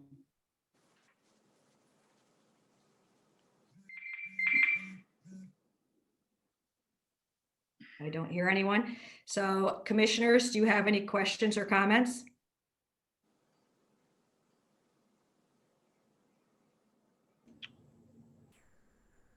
Aaron, I would just ask you, have you reviewed this and is this acceptable to you? I don't object to the, can everyone see my screen? I was trying to share it so that you guys could see. Yes, we can. Okay, you can see the drawing, okay. I don't object to the proposal at all. I think it's an interesting solution to the problem that the applicant has. I do have a few concerns. if you'll look at the survey, there's a few existing parking spaces that will be displaced. At least, I believe you have at least one space here and a second space here that will be displaced by the new driveway. Now, those spaces are located within the right of way, and so perhaps they shouldn't exist there at all. But that is an existing condition that will be augmented by this development. I'm not concerned about the construction of the proposed driveway, even though it is within the right of way. I don't think the rest of the road is up to standard. There are several other driveways that are located. You can see a few stubs here already. Those are not up to city standard. And the city doesn't necessarily have to maintain that driveway, so I don't see an issue there. One of the things I do think will be an issue is the snow plowing of that street. It's my understanding right now that DPW pushes the snow to that proposed driveway. And so I see some potential for a conflict there. Either DPW continues to plow Excelsior Avenue extension in the manner they have been, which will block that driveway, or they push the snow all the way back onto the applicant's property, which could also present a problem. But again, the plan as a whole, I don't believe there's going to be any drainage concerns or anything. As Mr. Danskin was saying, the site will accommodate this improvement.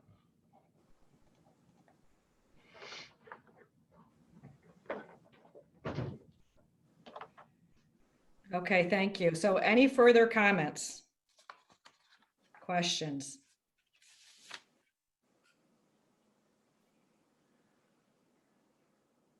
Okay, so this is a unlisted action.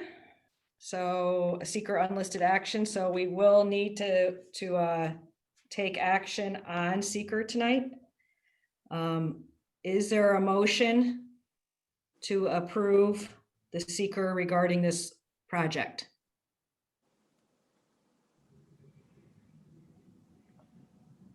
I move that we approve the seeker action. All right, is there a second? This is Anthony, I second. So moved by Suzanne, second by Anthony. So taking the vote, Barbara Higbee, Yes. Anthony Moen, Yes. Suzanne Spellin, Yes.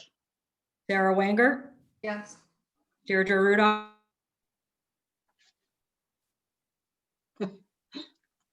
Yes. So with respect to site plan review, is there a motion to approve?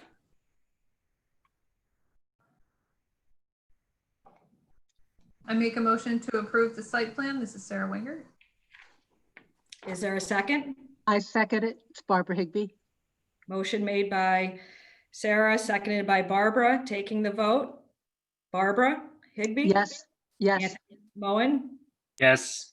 Suzanne Spellin? Yes. Sara Wengert? Yes. Deirdre Rudolph? Yes. Motion carries. So approved. Thank you very much. All right, we are getting there. So I just realized we need to still do the two projects that were moved from the consent agenda. So looking back at that, the project is PLPC 2020-0053. The location is 2265 Fifth Avenue. Demolition. This is an unlisted action. First Columbia LLC is proposing to demolish an existing structure, a residence. The applicant is represented by Nathaniel Betty. Madam Chair, it's Andy Brick. Yes. I just wanted to let you know that my firm represents Nate on a project well outside the city of Troy, We do his residential closings for a townhome development that one of his company owns.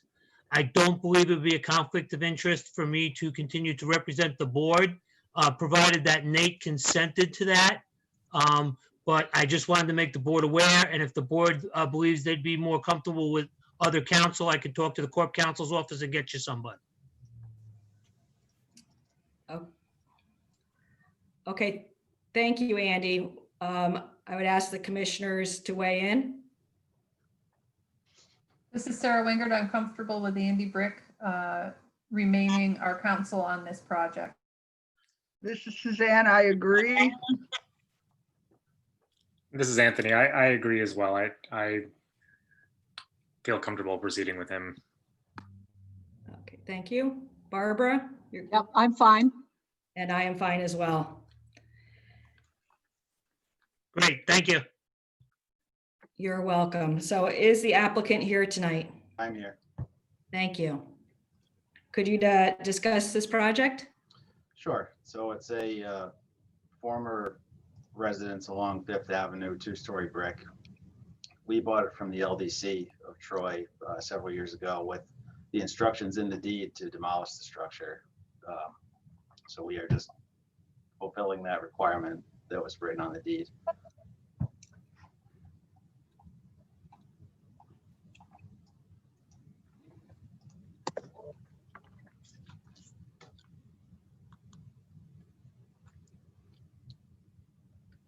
Okay, so I'd ask, is there anybody here from the public that would like to speak regarding this application tonight?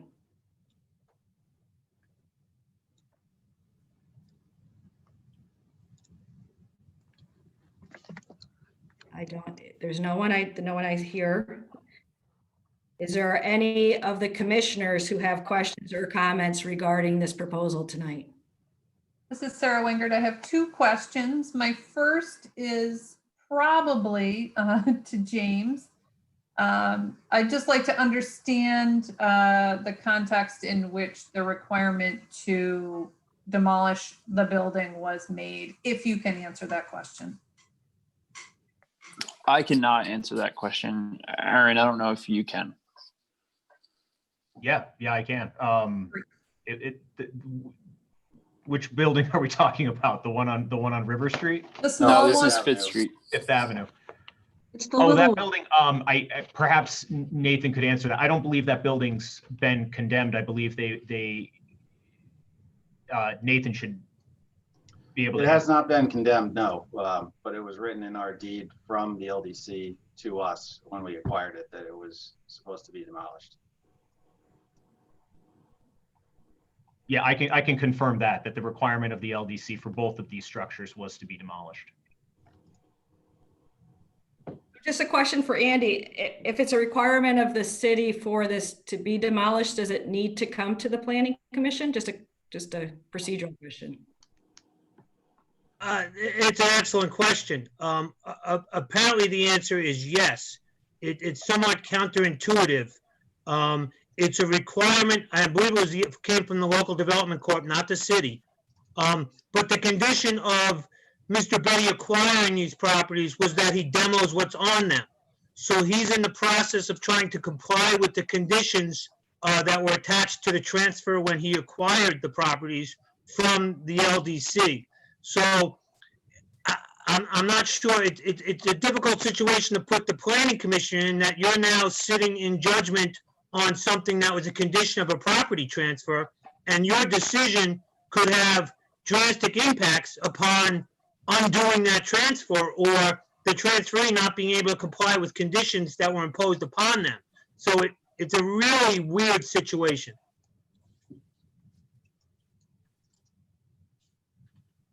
Thank you, Andy. Glad you're here. I'm going to go ahead and ask my second question, if that's all right. Yes, please. I would like to understand, and the applicant may or may not be able to answer this. What is the intent? What is First Columbia's intent for this property upon demolition? both in the near term and the long term. So once it's down, what's the lot going to look like? And then big picture, long term, how will the cleared site contribute to any future development? Right, I can answer that in two parts. So the immediate intent is to demo the building safely. It has a big hole in it right now on the southern facade facing our current outflow of the Headley parking lot. That's across from City Hall. So we plan to take it down for that reason. It's not safe. It's also required by our deed.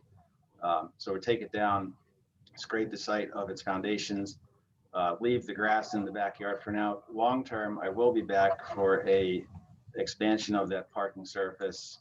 We can probably only add another bullet with how wide the lot is. It's pretty narrow. It's just a single family residence there, or a single unit, regular townhouse style. But it will just get added to our existing outflow onto Fifth Avenue from the Headley East parking lot. Thank you very much.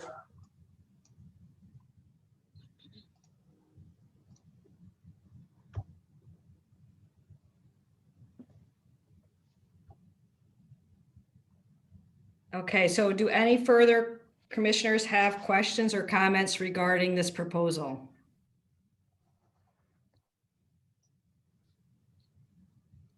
I have a comment, which is simply that the agenda as it reads this evening, I don't know if this was already addressed. These are both of these next items are not type 2 actions. They are unlisted under seeker. The applicant has submitted short environmental assessment forms, and we've reviewed them and we don't have any further comments.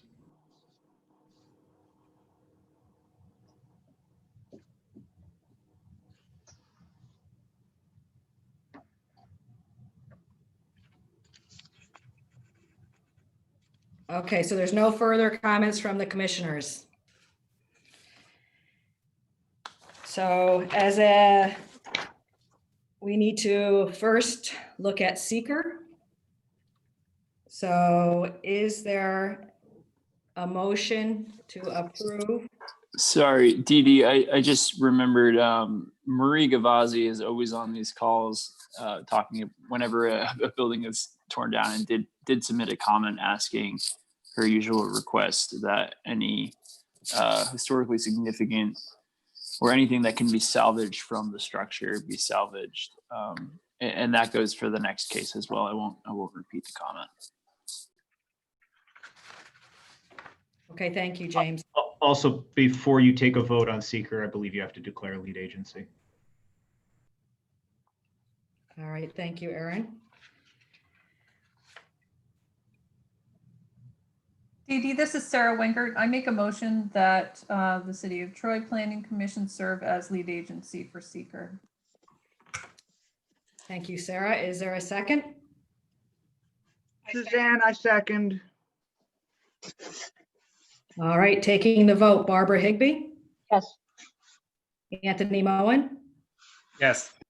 Suzanne Spellin, Yes. Sara Wengert, Yes. and Deirdre Rudolph, yes. Motion carries. All right, so looking through the seeker documentation, is there a motion to approve the seeker tonight? This is Sara Wengert. I make a motion that we approve seeker. Thank you, Sarah. Is there a second? This is Anthony. I second. All right, here we go. Taking the vote. Barbara Higbee, Yes. Anthony Moen, Yes. Suzanne Spellin, Yes. Sara Wengert, Yes. and Deirdre Rudolph, yes. Motion passes. So next action would be a motion to approve the demolition. Is there a motion? This This is is Sara Suzanne. I Wengert. I move. make a motion Oh, to go ahead. approve. Sorry. Go for it. Okay, yes, I make a motion to approve the proposed demolition. And I second it. Okay, motion made by Sara Wengert, seconded by Suzanne Spellin. Taking the vote now, Barbara Higbee, Yes. Anthony Moen, Yes. Suzanne Spellin, Yes. Sara Wengert, Yes. Deirdre Rudolph, yes. Motion passes. All right, and now moving on to the next project, PLPC 2020-0054. Location is 494 River Street. The proposed action is a demolition, an unlisted seeker action. The applicant is First Columbia, is proposing to demolish an existing structure and auditorium. The applicant is represented by Nathaniel Betty. So really the same as the last one. We got it from the city on the foreclosure property list several years ago with the deed instructions that it be demolished. So same thing. And Andy, I think it's the same as what you just said, that it does need to come before planning, but it is a kind of unique situation. And if I could just quickly comment, unlike the previous application, in this particular case, this building has been condemned by the city and is considered structurally unsound.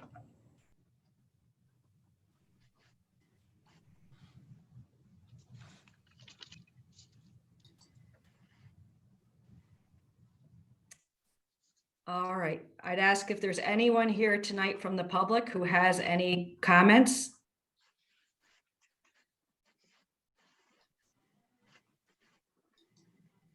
I would like. This is James, James, could you, it sounds like two people are trying to talk. Yeah, go ahead, Ronnie. Ronnie, I would like to support the application to demolish this building as it impacts my property to the south. And it's been long in the works. So I'm hoping for a speedy action on this. I'm done. Okay, thank you. Hi.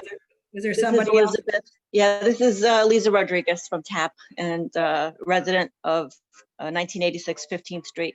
I think that they're supposed to tell you what they plan to do to the property afterwards. And I don't think I saw that in the demo plan. They really should be telling you how they're going to finish off the property afterwards. That's an important part of demolition. And I think you'd want to know that. I want to know that. That's it.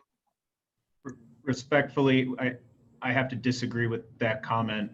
And unless there is a proposal that is currently in front of the city, I don't believe that that is relevant to this discussion.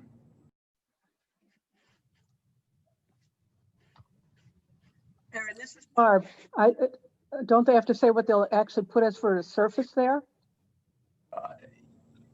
Yes, that is relevant to this discussion, whether it would be gravel or grass. Yeah. Well, I think it is relevant. Is there a level change at the rear of the property? You mean at grade of the rear side? Yes. So will there be a fence or retaining wall back So there? there is a retaining wall as part of the foundation. I'm leaving that in place now. Put a fence across the back so nobody can fall down. There is a fence now. We have to extend it to the back of Ronnie's property to encircle the change in elevation.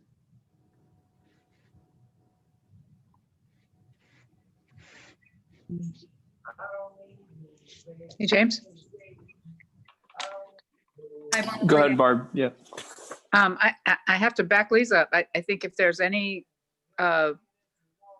changes proposed to the site, whether it's the surface material or retaining walls or fencing, and that's kind of the whole point of the site plan review, where demolition is involved.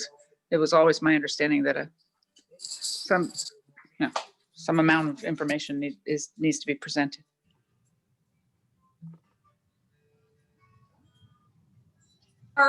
This is Sara Wengert. Thank you for your point, and Lisa, I am very curious to know, and I won't be coy. I know that there is a plan to develop the adjacent property for storage, and I'd like to know how the demolition of this building might contribute to that project. I understand that storage project is not what you're presenting this evening. But it would be helpful for us to understand, given that the commission is put in this slightly awkward position, for us to just understand what is the intent of the applicant. No, I can answer that for you, Sarah. So we are going to extend the storage business to that site. Right now, I mean, as it sits, the building is condemned. There's no way to adapt it to storage. Otherwise, we would be doing that. But the plan is to build a new structure there that will be the same use as the adjoining parcels at 500 River Street and continue the storage business there. And from a use standpoint, it makes a lot of sense. It doesn't overtax our neighborhood with parking. It contributes a nicer, pleasant looking structure next to Ronnie's building and to our existing buildings, which we plan to rehab. And it's a small infill. It's only 50-foot wide lot, but we think we have a good use for it in continuing the storage to the south of our existing project, which we are trying to get started with very soon. And I'll have a plan for you to come back with. I don't at the moment have a completed site plan for the new building. We're still designing that, but I will be back to you with a site plan for that structure that replaces this one. So Andy, I have a question. How do we deal with seeker segmentation in this kind of situation? For a couple things. First, under the city code, under section 14129, which is the demolition section, the director of code enforcement and buildings has to receive a post demolition plan that he reviews and signs off on.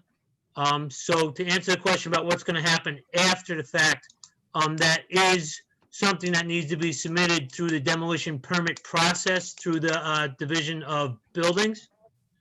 And in terms of seeker, you can't require the applicant to do a full-blown seeker analysis of all the potential possibilities that could occur with the property if he doesn't have a specific plan now. So what it would be is a seeker review of the demolition itself, because the demolition is not associated with a larger plan. That wouldn't constitute segmentation if there is no larger plan at that point to review. What it would entail, though, is that any future plan that comes in would have to be reviewed and analyzed under seeker on its own, because the applicant can't turn around and say, you neg-decked my demo, so now I get this project. And vice versa, you can't say that you have to tell us analyze every possibility for the property because you want a demo permit. So I think in an instance like this, in the absence of a developed future plan, that the seeker review would be limited to the demolition and to the previous speaker's points, the post-demolition conditions of the property, which are something that is required to be submitted to Dave Sheeran's office.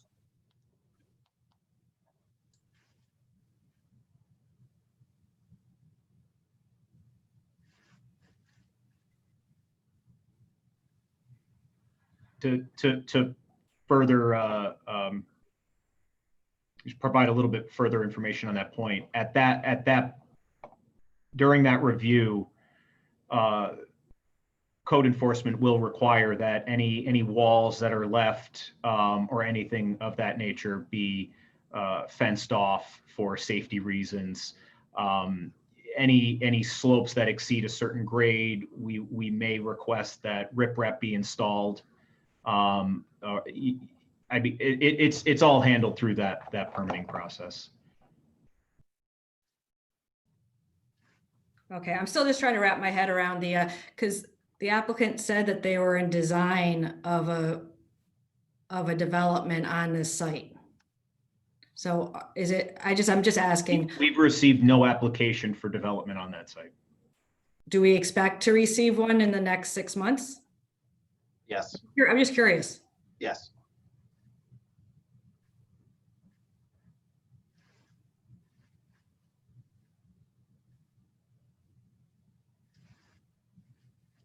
Dee Dee, to your concern of segmentation, let me point out that segmentation is disfavored under the secret process, but it's not prohibited. So in instances, it is permissible to segment environmental review as long as the lead agency acknowledges that they're segmenting it and has a reasonable basis for doing so. So if you wanted to say, in this instance, we're going to consider, we're lead agency and we're going to consider segmenting it, I think the reasonable bases for doing so would be, one, the building has been condemned, so it is, if not an imminent, it is at least a potential threat to health, safety, and welfare. So the sooner it comes down, the better. And two, in the absence of definitive plans going forward, the interest of the public may be better served by reviewing the environmental impacts of getting the building down, and segmenting that out, and then engaging in the fuller review of the future project at a later date. Okay, thank you, Andy, for that clarification. Do any commissioners have comments? I do. This is Anthony. I noticed in the first page of the environmental assessment form, it was mentioned that the building is unsafe and contains hazardous material. I was curious. I didn't see further mention of that, and I was curious what hazardous material it contains and what the plan is for in the demolition containing that. Yeah, it's really just asbestos. We can't safely abate it in place because of the structural condition of the building. So our demo contractor is going to have to get a variance from DOL to demolish it as hazardous and dispose of it as such. He can get a further variance to try and save some architectural materials if they're washed. That is standard operating for demolitions with hazardous materials contained inside. So we'll be doing the same thing. Have a fire hose on it the whole time, like a regular demolition process. But that is one of the issues we face in taking it down. Part of that process will also require air monitoring in Yes. the area. Yes. And that will be a condition of the permit.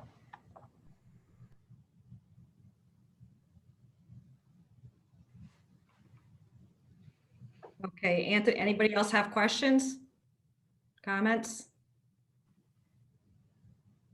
All right, so again, this is an unlisted action. So it requires that we have a motion for lead agency.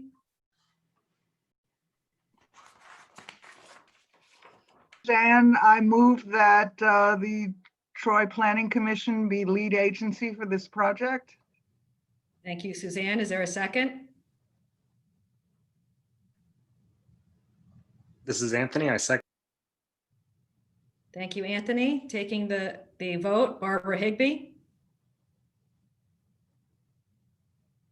Yes. Anthony Moen, Yes. Suzanne Spellin, Yes. Sara Wengert, Yes. and Deirdre Rudolph, yes. Thank you. So secondly, we now need a motion to approve the seeker.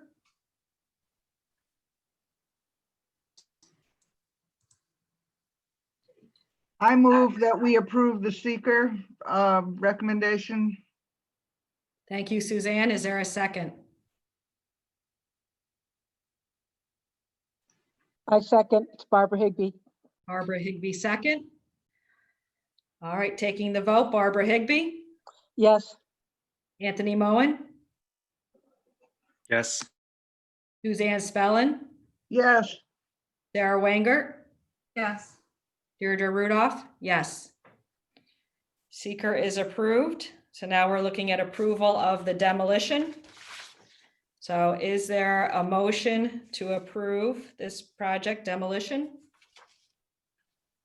It's Suzanne again. I move that we approve the demolition. Thank you, Suzanne. Is there a second?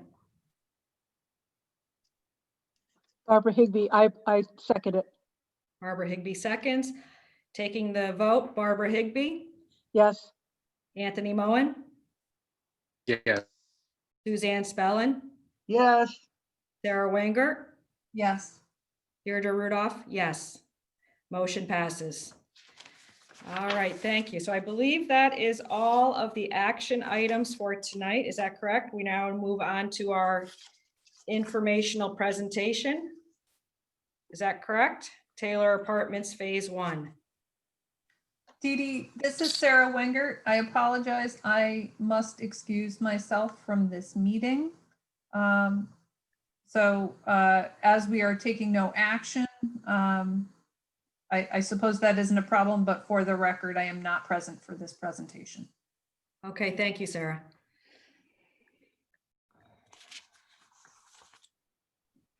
All right, is the applicant here? I am Tom Houlihan, Director of Planning and Program Development for the Troy Housing Authority. Thank you for having us this evening. Thank you for allowing Lee Jaffe from Penrose to share his screen. I know many of you are familiar with Taylor Apartments, but I'm going to give you some background on how we got where we are. Taylor Apartments were built on Troy's riverfront in 1950. At the time, they were considered modern apartments. There was expansive green space between the buildings. This made them attractive and provided sufficient play areas for children. In the 1970s, the Congress Street Bridge was relocated to run through the site, right through the center, with extensive on and off ramps that isolated and divided each of the buildings and took away much of the green space. Despite the change in configuration of the site, the Troy Housing Authority continued to effectively operate, maintain, and improve the site and the apartments. We built a new maintenance facility on the property, and in 1995, we renovated Building 4, adding the bump out windows that you see on that building presently.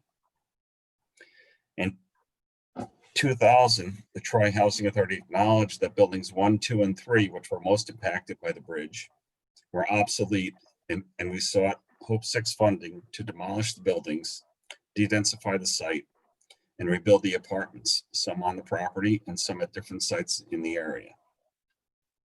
After 2 unsuccessful Hope 6 applications and the diminishing of the Hope 6 program by HUD, we realized we needed to begin renovations of the buildings with the funds that we had available.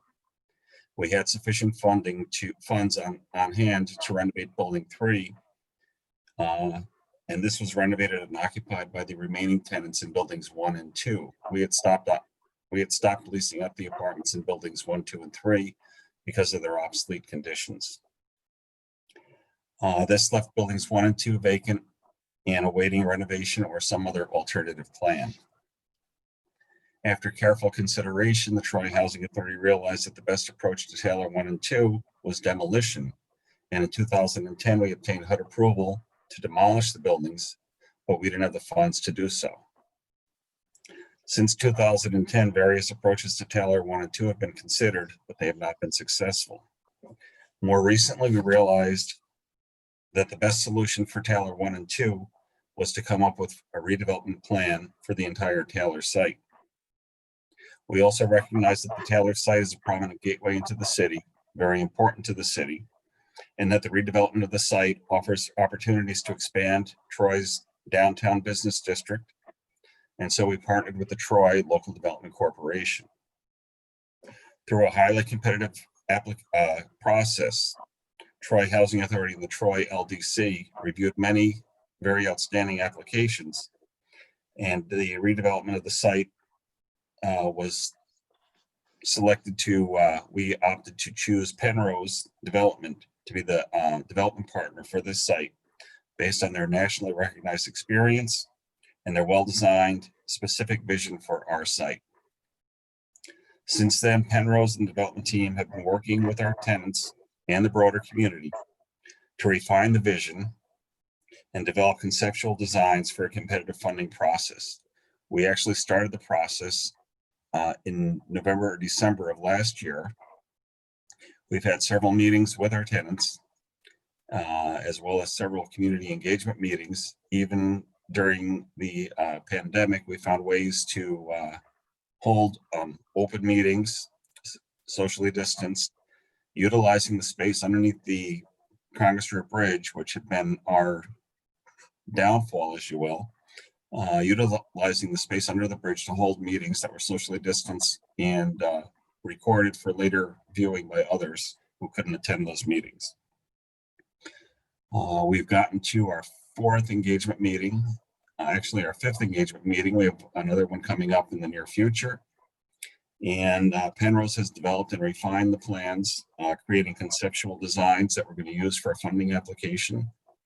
And we're here to present some of those designs now and explain what we're doing with the site. And I'm going to turn it over to Penrose and the development team to share what's going to be happening at the Taylor site.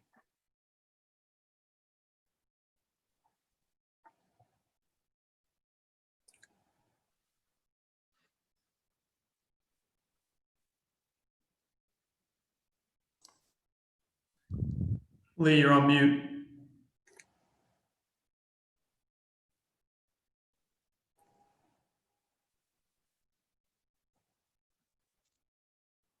Can you hear me?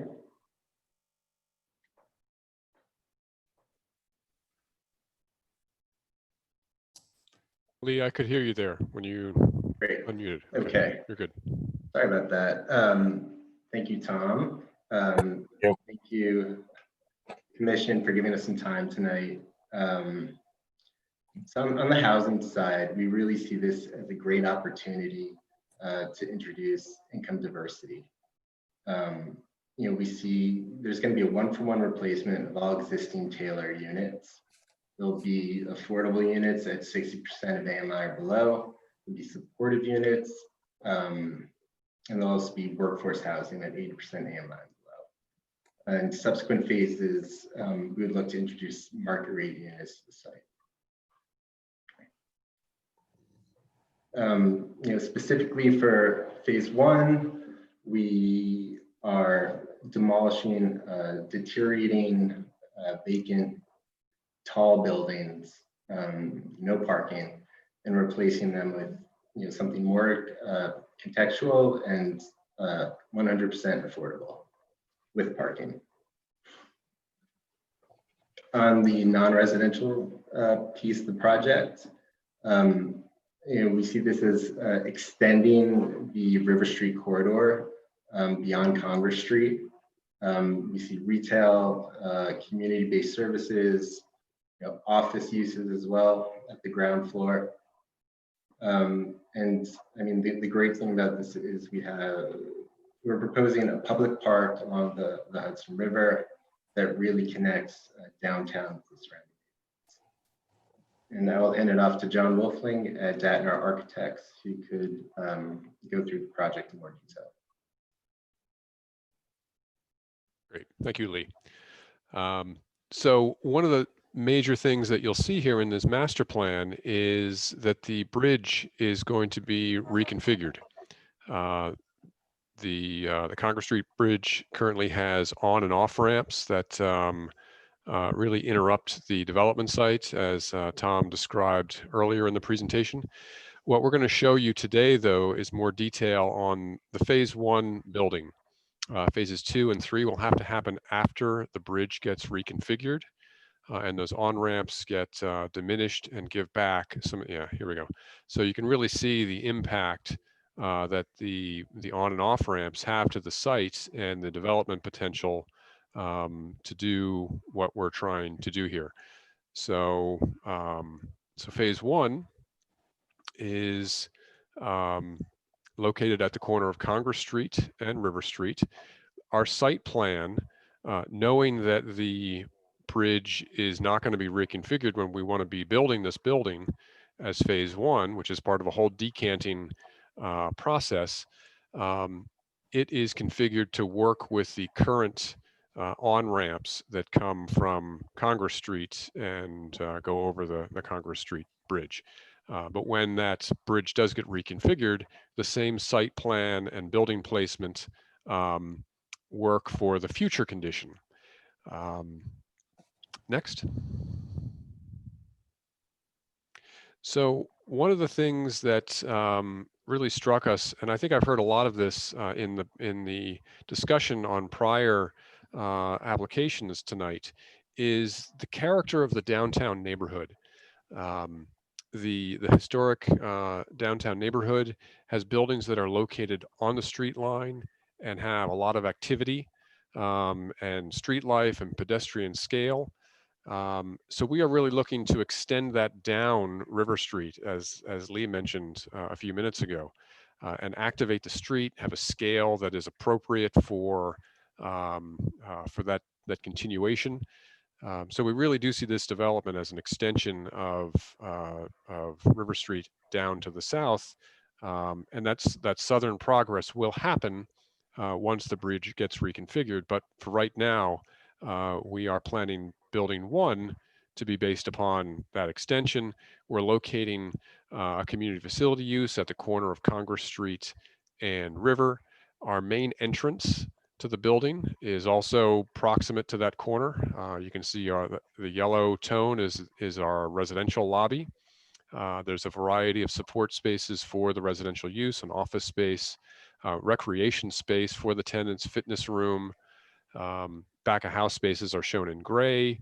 Those are important for any building's operation. We're showing parking at the back of the building that is accessed from First Street Alley. The number of spaces that we are providing, it's about 3 times, it's almost 3 times the amount of spaces that are currently being used at Taylor 4. So that we think is a good thing, the way we're providing that. The service for the building, trash removal, that'll also happen along that parking service area. We do have some ground floor units along the frontage of the building, but those will help have eyes on the street and make sure that there is activity along that street level. Next, please. This is the typical floor plan. We have a building that is 4 stories at the south wing, at the south end. At the north wing, where we have the more central intersection of Congress and River Street, we have a 5-story wing. So it's really low. It's a relatively low scale building. It fits in the context of the historic downtown. There's some larger buildings just a little bit to the north. The one caddy corner to us is several stories higher than us and very a very handsome building. So what we are planning on doing with the exterior design is picking up on some of those historical cues, having the ground floor be more open, but really primarily a brick building with some brick accents and details that reference the nature of the historic downtown. Next. So the next steps for this project are Hey, John, I got this, John. So okay, sure. So right now we're going to continue on with our resident engagement. We wanted to introduce the project to you tonight. In the next couple months, we'll be requesting zoning variances. We'd be going for seeker approval, site plan and zoning approvals as well. In December or January, we're going to be applying to HDR for competitive financing. And if awarded, we'd look to start construction on phase 1 in Q3 2021, with construction completion in 2023. We would love to hear some feedback. We have Data Architects, we have WRT, our landscape architect, as well as Chazen Engineering, our civil engineer here as well.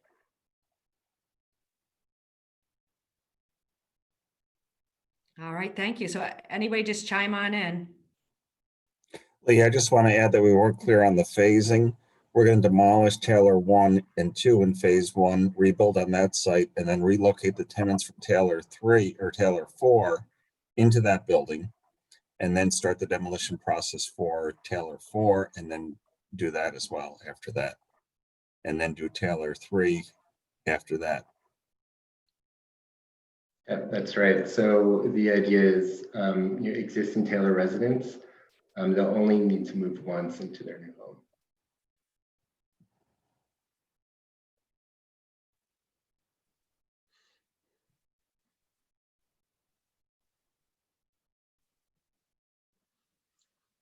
So I'll just add from the city's perspective, from the planning department's perspective, commissioners, we've gone over this concept with the development team, Penrose and company, pretty thoroughly. We're really excited at the prospect of changing the bridge configuration and getting rid of those ramps. We're going to be kicking off our side of that project in the next few months, working with some private consulting firms and in collaboration with the city of Waterville, who is also looking to change some aspects of the bridge on their side of the Hudson River. We're really excited about the opportunity to create more green space and some other public assets that would come along with this project. The streetscape changes are in development, so they'll continue to get fleshed out by our engineering team. And again, just excited to see this moving forward. Could somebody put up the overview rendering that shows all the buildings?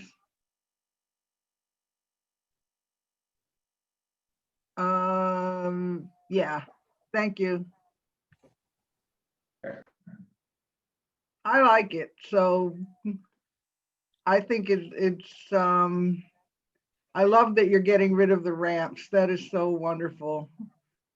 And the housing with the solar panels and everything, I'm liking it so far. So thank you for thinking of the architecture around it and the neighborhood and everything else. That's greatly appreciated by me.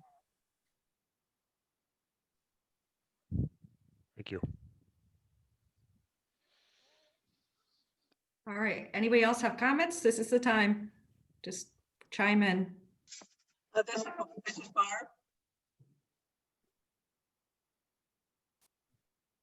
Barb, I just have one question, and that's on the funding. Since these are old HUD projects, is there HUD money, or is your application to the state for all the money that you're going to need? The Housing Authority has some monies that we're putting towards the project, but the majority of the funding would come from the state. So the feds are not funding the replacement of this very, very, very old project? Unfortunately, no. We defederalized them when we converted to RAD a few years back. Yes.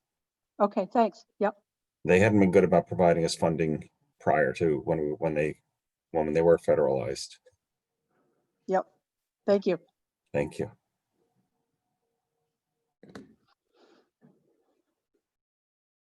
Hi guys, this is Lisa, Lisa Rodriguez. I'm on the board of the THA. Can you tell us anything about Sage's reaction to the project and if there are ways that they could start to reorient towards the new street, if we can make that new street happen? Hi, Lisa. This is Dylan Solomons, Regional Vice President at Penrose. Thank you for the question. We've really embraced our neighborship relationship with Sage since the beginning of the selection process. We've had some really great brainstorming and sort of consensus design building conversations with Russell Sage's leadership. The college is going through what has been, a really remarkable kind of planning phase and growth phase over the last 3 years. I think its leadership should really be recognized for. They are completely at the table in terms of thinking through how the forthcoming phases 2 and 3 directly impact their building across the street and any opportunity that we can do to partner together in the reorientation of that building. So the answer is yes, and those conversations continue. They've actually even suggested that they might be interested in doing some significant changes to that site across the street. So not a lot of detail on what that might look like, but they certainly seem excited for this sort of change.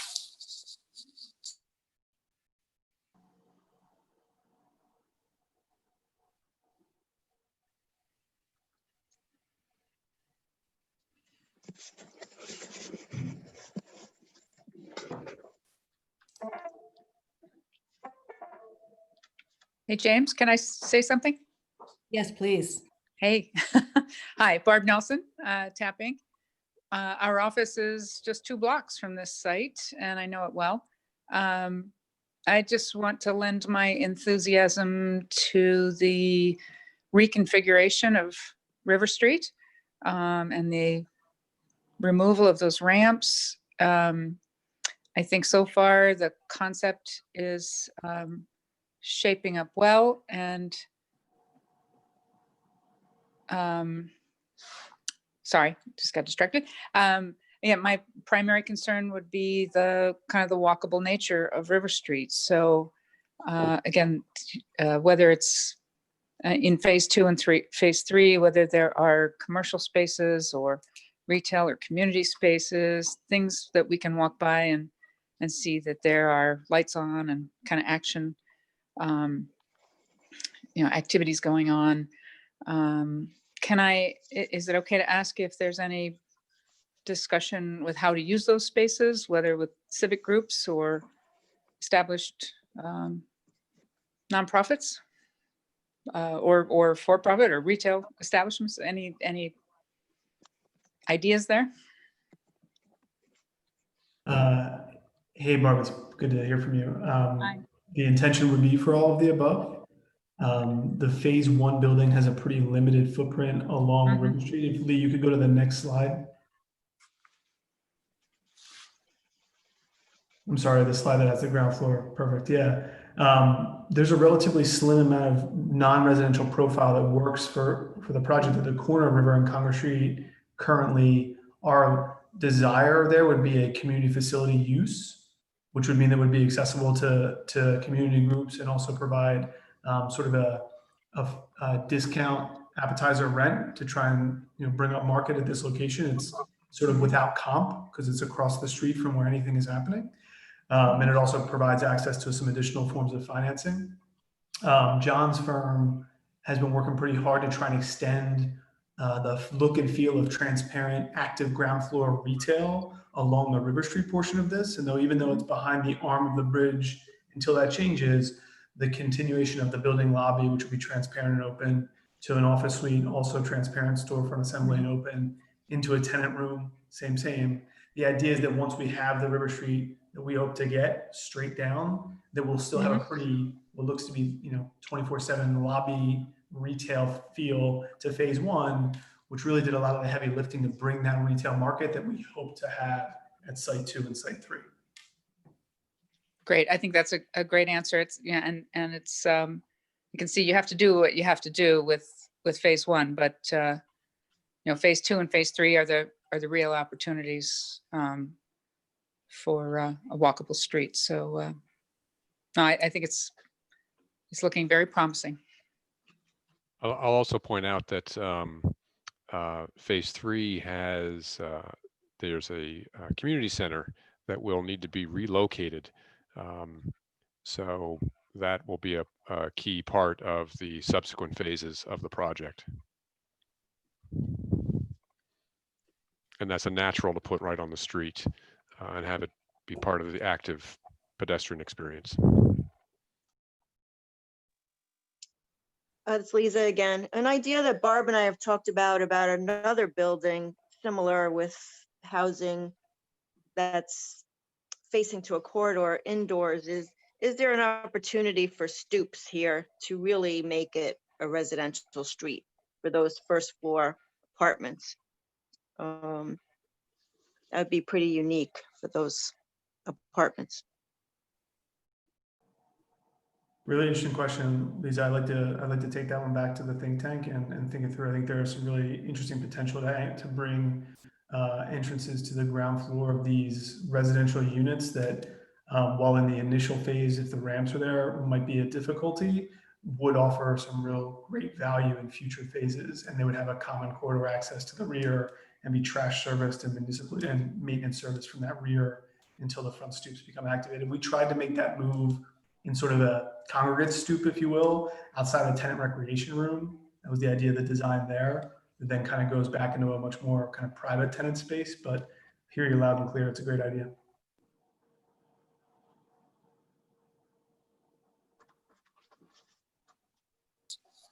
We've also been talking about the opportunity on Front Street to remove traffic and create a real riverfront esplanade there. So that's certainly on the table as well. Well, guys, correct me if I'm wrong, but that's been in discussions earlier.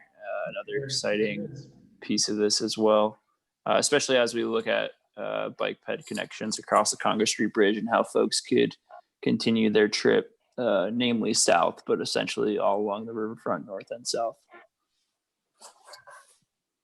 Yeah, James, thank you for pointing that out. I glossed over that. But yeah, the idea is to really activate that whole waterfront and continue it down further. And that's a key part of the overall redevelopment.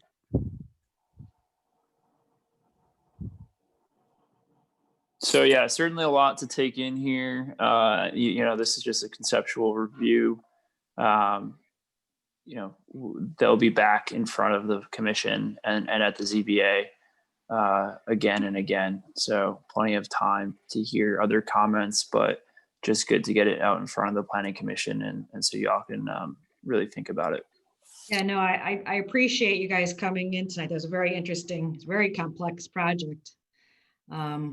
So thank you for coming in to get us up to speed a little bit of what's coming. I appreciate that. All right, so if there's anything else, or we can motion to adjourn, all right? Are you taking public comments at this time? Comments from the public? We have been, Barb and sorry, Lisa have been.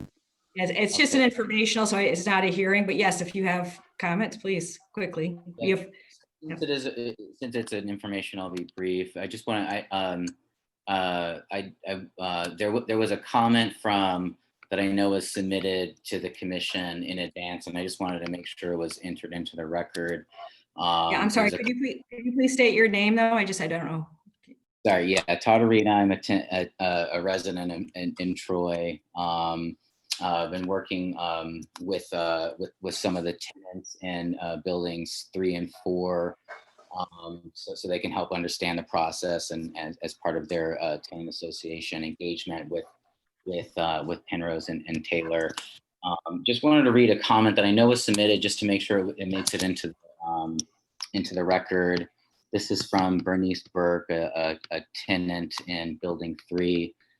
She wanted to say, on behalf of myself and other tenants who are above the age of 55, this project has become a concern for us due to, I'll just read it as she stated it, due to the hike in rent for this project, fears of not being able to return because we have nothing in writing. And I think that's the point, that having those guarantees in writing is what she's getting at there. And then she goes on to say, and why should we, the current tenants, have to reapply for a place we're being forced out of? And that's a concern about how, the one-to-one replacement would be administered. And I think it does go to sort of the written point. And I just wanted to finish by stating, I really liked what was said earlier by the esteemed person from TAP about the importance of resident voice, resident choice in changes in planning and use, and how the importance of making sure that while there have been a lot of tenant engagement meetings, I think one thing that the tenants are interested in is having more of a tenant choice in the process, and not just receiving consultations, but having some decision making over the plans and the designs and as they move around. And so just wanted to make sure that was stated into the record. Todd, I will say that there has been a great deal of engagement with the residents. A lot of what you see here on this site plan was information that was gathered from them with the community engagement meetings that we've been doing over the last few months. So I hear what you're saying, but we're doing that. We are actively engaged with the community. But I'm glad you're pointing it out as a necessary thing. And I need to say all existing tenants will be accommodated and their subsidies will continue to be the same. They'll continue to pay the same amount towards their rent. It will be based on 30% of their income. And we've expressed that to the tenants on numerous occasions. One question on that, Tom, since you brought that up, I was just curious if you mentioned we saw some changes in the income levels. They seem more favorable, which is great to see that. It's really, really great to see that, going towards, yes, mixed income, but also making sure there's a continued space for these folks in Troy, especially in the walkable areas, which is very important for many of them who are elderly and view the ability to walk to their doctors, the pharmacy as a major quality of life benefit that, would clearly be maintained if this is a successful project for them. Has there been any thought about, there was a little concern about if the rate set for the buildings would go against the HUD rent limits for Section 8. Have you thought about anything to ensure that the rents that are charged, the headline rents, don't go above the rent caps that HUD sets, so that it does preserve that 30% impact on the tenants? Per the Uniform Relocation Act, all tenants that are impacted by a redevelopment need to be accommodated and their rent structure cannot be changed during that process. So we will continue to house those tenants at 30% of their income. They are not subject to rescreening. That's also part of the Uniform Relocation Act and the rental assistance demonstration program run by HUD that Tally 3 operates under. All right, thank you. So we're heading into the 10 o'clock number. I would, this is just for informational purposes only. And I think that the applicant has done a great job of just, explaining the details of forthcoming proposal to the city. Again, no action are being taken tonight. And I would like to, with that, have a motion to dismiss. Move that we adjourn. All right, thank you, Suzanne. Is there a second? Second, this is Anthony. Thank you, Anthony. All in favor? Aye. Aye. Aye. All right. Thanks, everybody. Good night. Thank you. Meeting is adjourned. I appreciate everybody's patience. Thank you. Thank you. Bye.